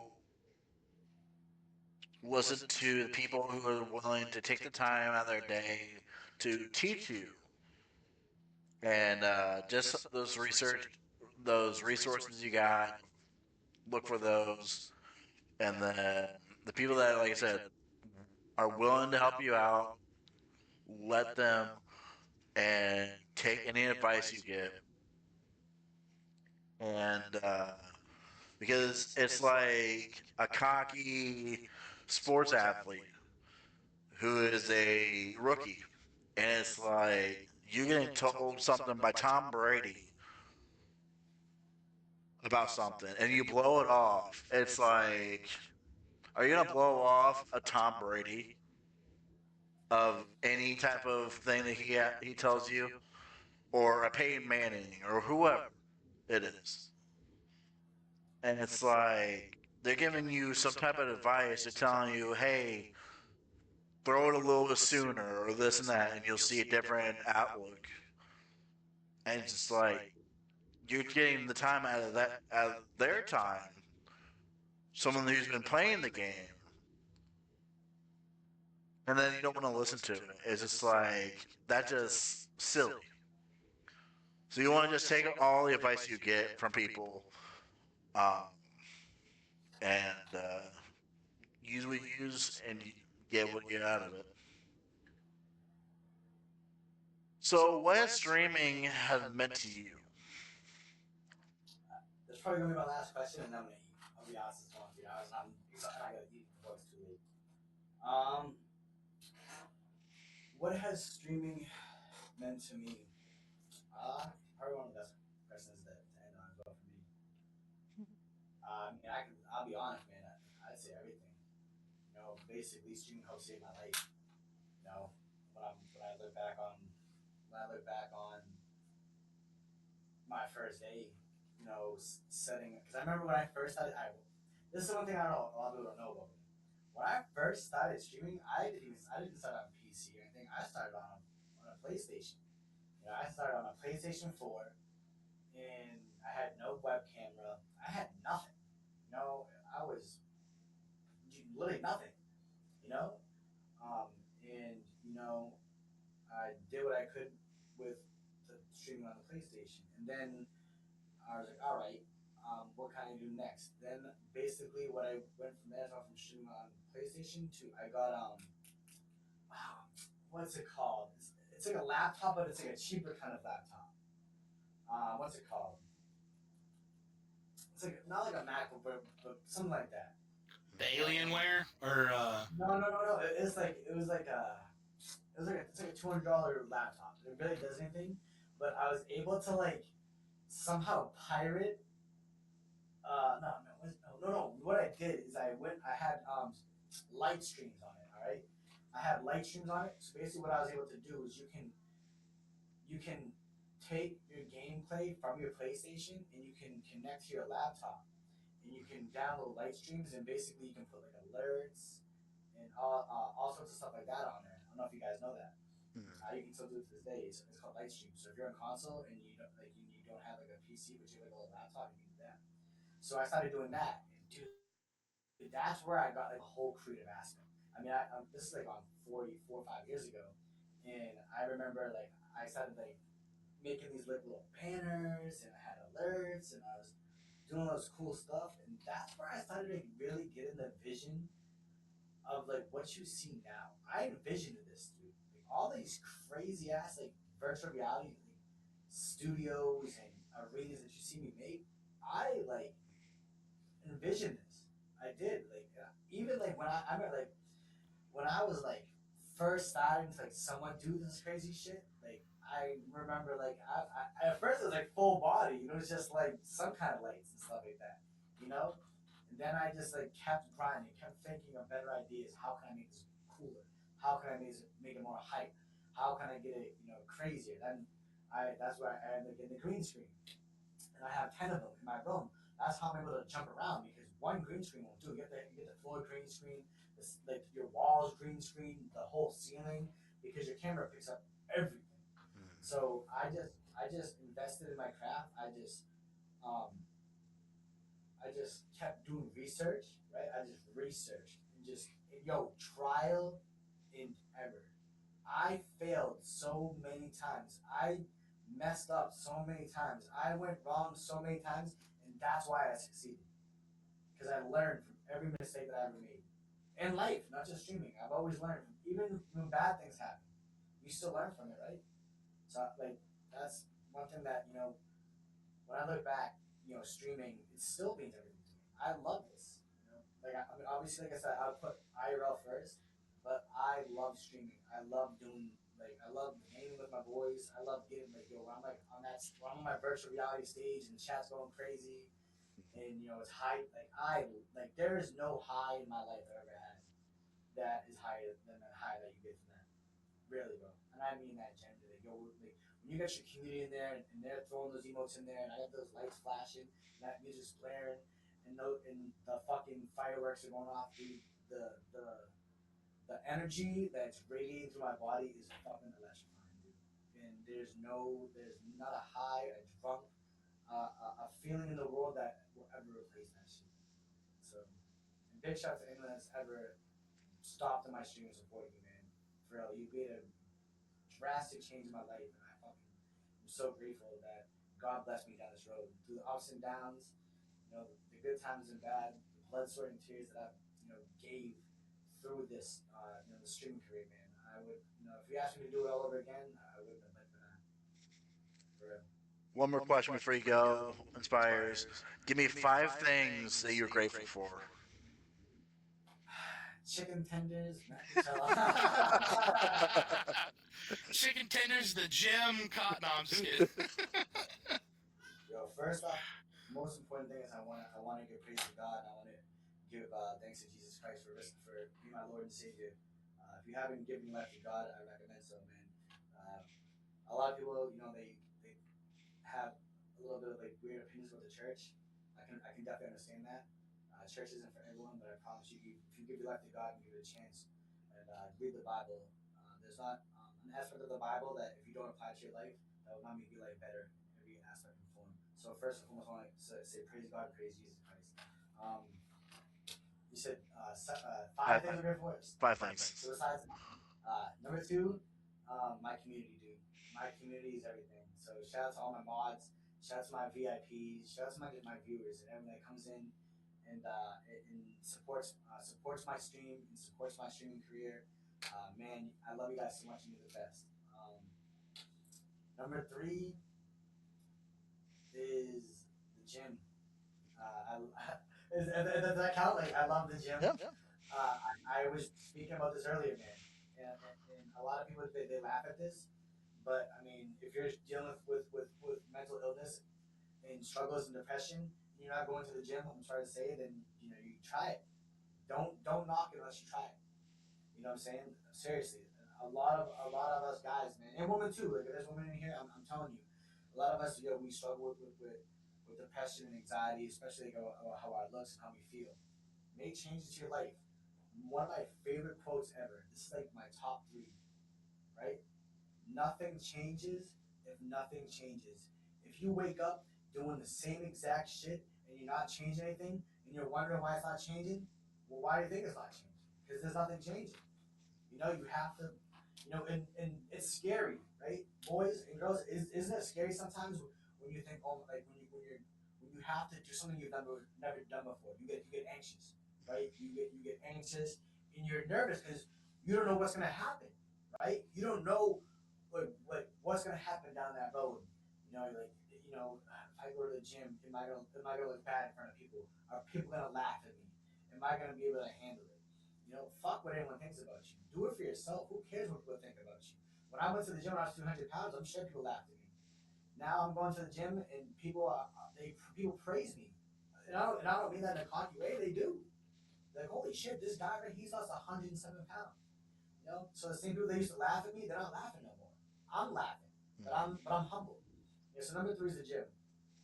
Uh, Number four, my family. I mean, that's probably higher on the scale. Don't tell my mom; she's gonna fucking kill me.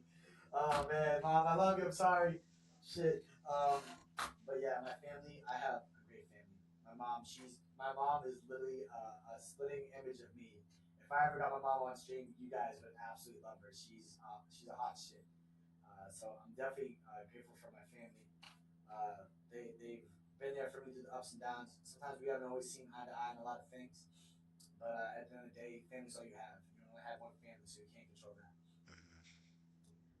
Number five, myself. I'm grateful for myself.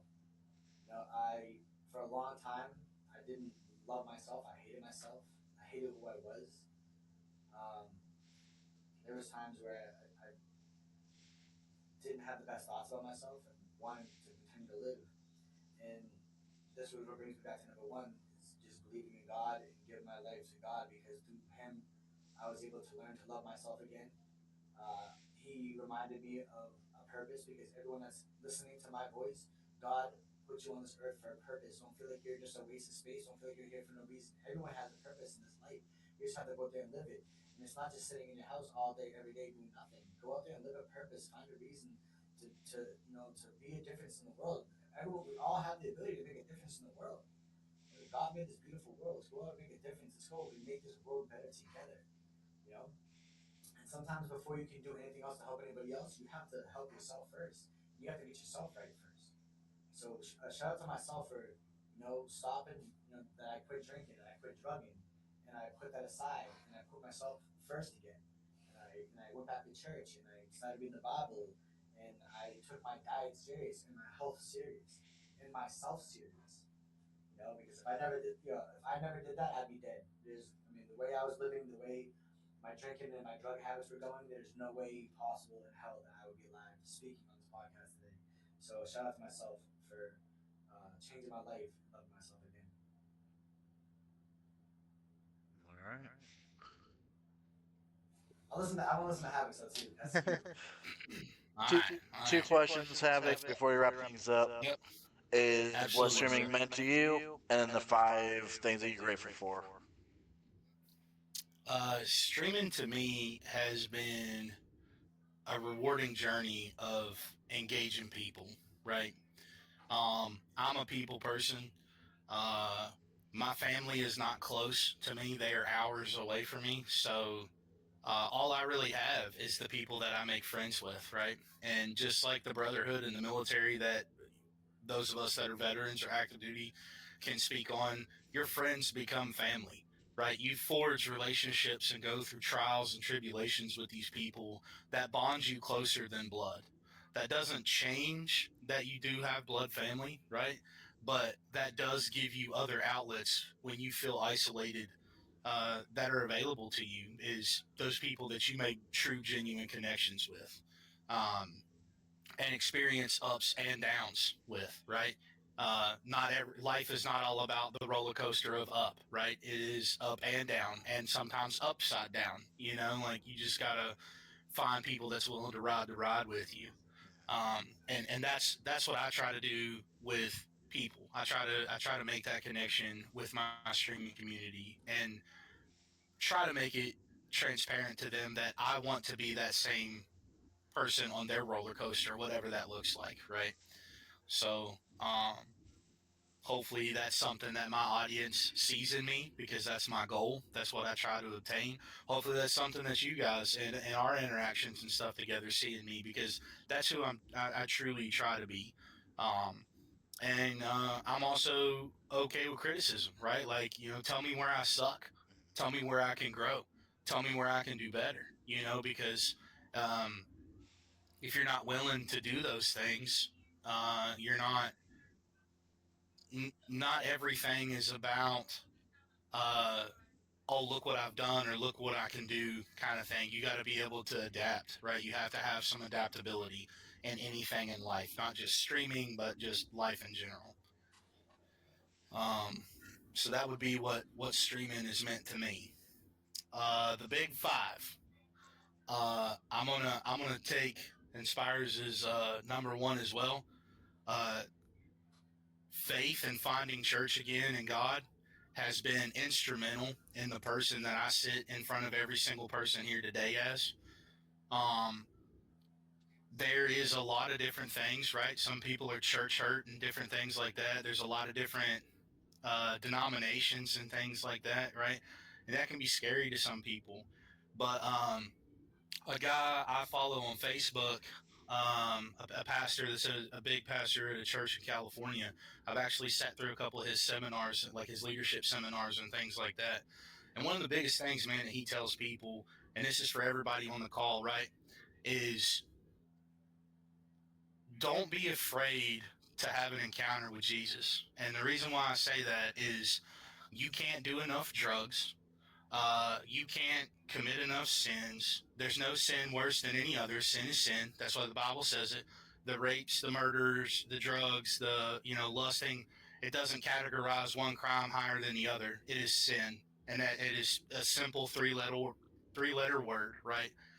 And in that, that guy challenged everybody in that convention is, do you have to um, do you have to take a shower before you get in the shower in order to clean yourself off? The answer is no. And Jesus works the same way, right? You don't have to be perfect. You just got to step in the water. And whatever you're doing, whatever you're going through, that's between you and God to work out. That's not for me to tell you this is wrong, that's wrong, whatever's wrong. That's between you and God. If it's a drinking habit, give it to God, let him work it out with you, right? If you need advice, he's going to put someone in your life to give you advice. Or he's going to align your priorities and put you through some trials and tribulations that's going to put you in contact with the right people that can make an impact in whatever darkness you think you're in. He's going to send you a light, right? It's going to be someone, something, something is going to happen and manifest to get you out of the darkness if you're serious about the journey. And everyone's journey is different. Everybody's level that they're on in the journey is different. So don't allow someone else's success to intimidate you, because you'll get there, but it's not on your time, it's on God's time, right? So be patient with the process, because some of us need dunked a couple times. Like I'm a dunk me 3 or 4 more times, because there's some stuff, like I have my past too, and just like all of us do. But just be transparent with it. If the only person you can't lie to is God. He sees all, he knows all. It's everything, right? So you can try to hide it in the corner. You can try to sweep that skeleton under the rug, but he knows where it's buried. You know what I'm saying? So that's first for me. Second would be my family, just because of my wife and my kids. Um, Without them and their support, even on the days where it's a struggle and conflict, is sick or whatever, right? Like my wife picks up that slack. My wife picks up my lack of effort in doing stuff when I'm sitting here doing this with you guys, right? So that's a sacrifice on her part, and she's an unsung hero in all of this, right? That's the woman working her ass off behind the scenes, 100%. And I, as a man, sometimes probably don't relay that to her like as much as I should. But I'm trying to do better about that. Uh, Three would be the people that take the time to sit here and engage with me, because sometimes I need y'all just as much as you need me, right? Like there are days where you need the community to have a good day playing a game with or something like that, just to pick you up from the chaos that's around you. So because of you guys, I can't put a value on that, like, other than to just say thank you for your time and trusting me with your time and your effort and stuff like that. Uh, four for me would be uh, the ability to make the journey, right? Like, and to have willpower to rise to the challenge, to not be discouraged by roadblocks when they appear, because you're going to hit walls, you're going to hit speed bumps. It's not a smooth, clean paved road ahead that's just smooth sailing. You know what I'm saying? There's going to be things that pop up, so don't be afraid of an object in the road. um, have discernment to be able to stop and move it if you need to, and take that time and energy and effort. And then five would be uh, the ability to meet people where they're at, right? God's given me a unique gift to talk to everybody, right? And so I try to be a good steward of that gift, of trying to find something. My goal is to find something I can bond with every single person that I come in contact with. Could it be sports?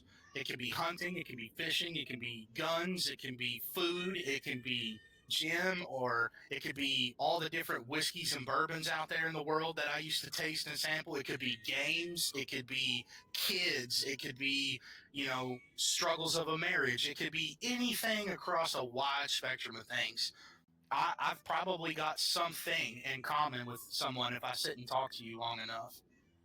So I'm thankful that I have the ability to build a relationship off of common ground with someone, so they have a sense of like warmness, like, and thank you for saying that earlier, Inspirez. Like, I try to bring a warmness to you, right? It's not just about the content, it's about you on the other side of the camera, on the other side of the screen, whatever that is. Like, I want to have a moment with you, because someone, you may need that day. You might need that dad voice in the background going like, hey bro, maybe you shouldn't do that, you know what I mean? Or I'll fan the flames. If you're on fire, I'll be like, all right, bro, let's see how hot you can get. Like, you're on fire right now. Let's do it. Like, I'll ride the lightning with you. Like, but that those would be the biggest things that I'm thankful for, man, and just people, dude, people, and faith, and my family. Like, all of this is because of those things. Like, and I kind of double dip some of them, but like, they all play together. They all mash together, right? Like, we're all here. We're all connected for a reason.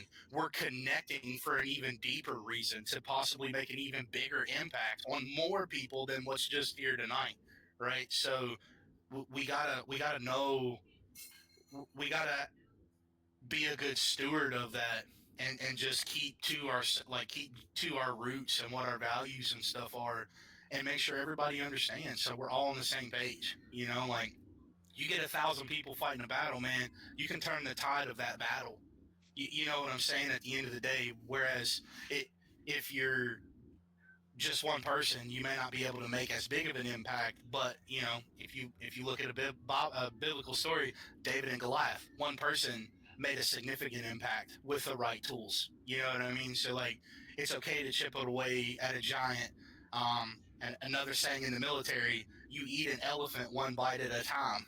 You know what I mean? Like, to get through it. You know what I'm saying? So just be patient with yourself, be patient with the journey, be patient with people, but be genuine in your journey, and be genuine to people, and everything will work out. And be able to be thankful for your blessings, and have discernment to know, like, when a blessings come on your table, and acknowledge it, big, small, in between, whatever, man.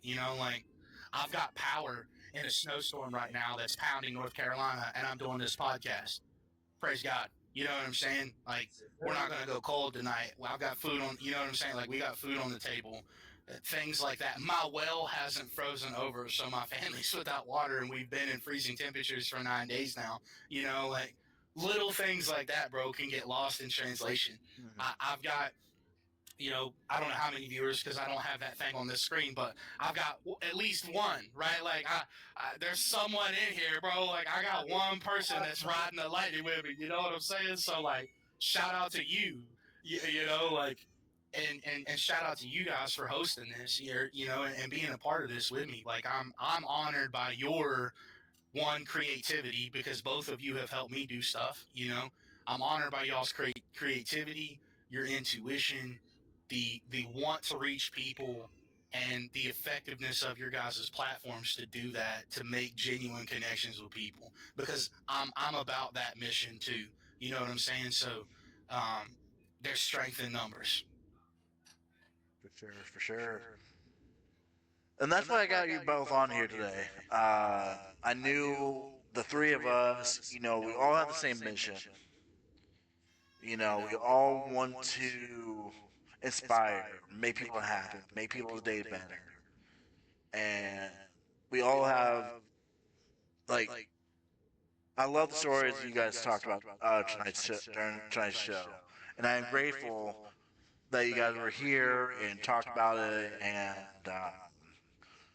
let loose, got out of your comfort zone. And, like I said, some people don't see this side of us.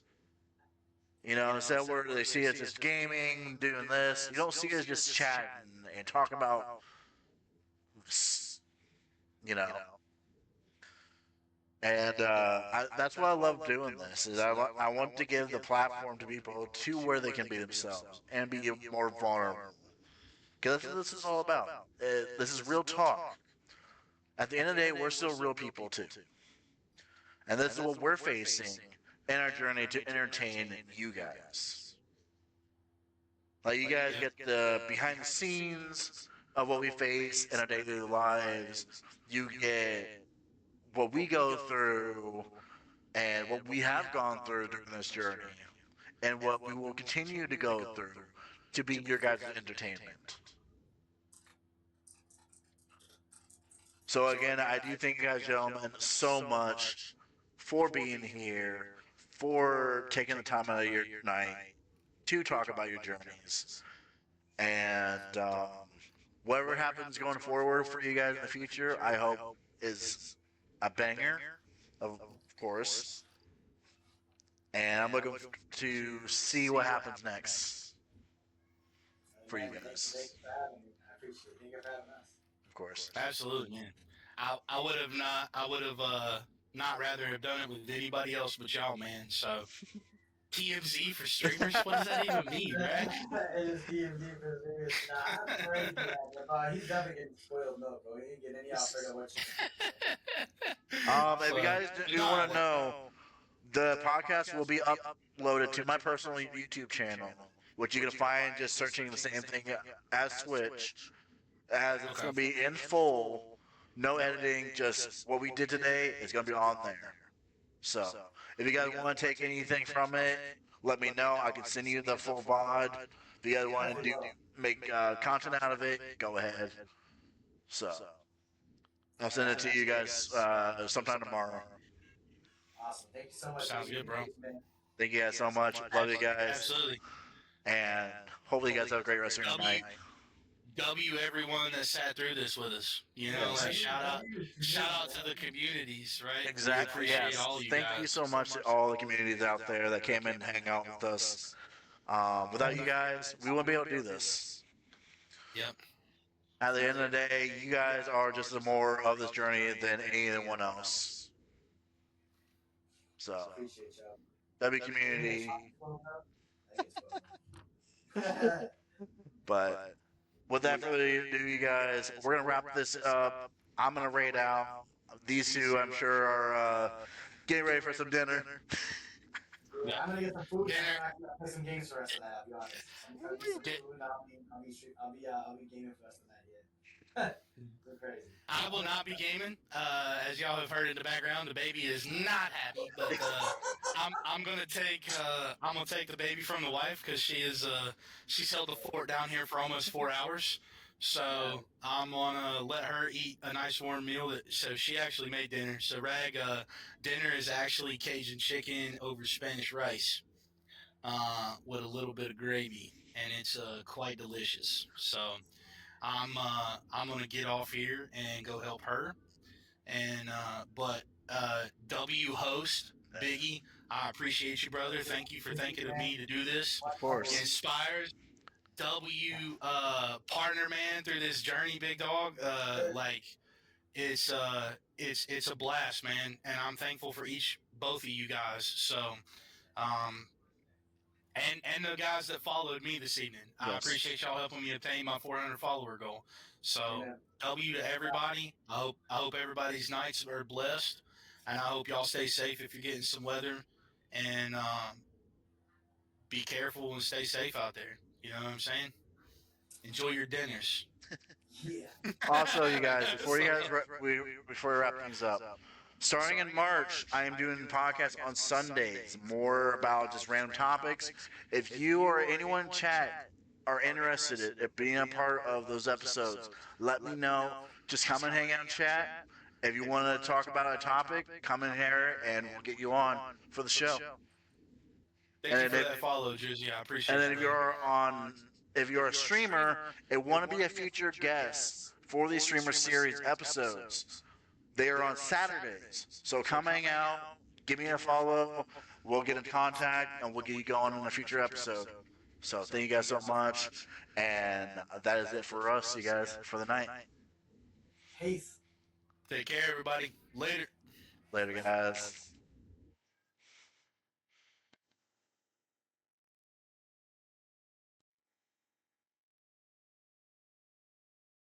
We're also rating to we're also rating to Tad and Vixen.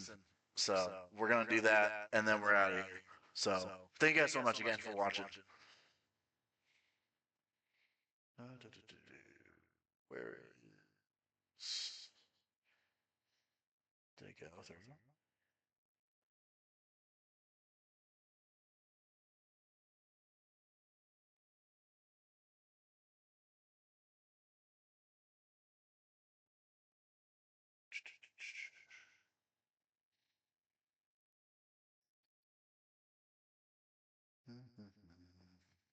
Oh, there it is. All right, you guys. I'm out. Let's go show some love to Tatted, and I'll guys catch you guys in the next stream. Have a good night. Peace.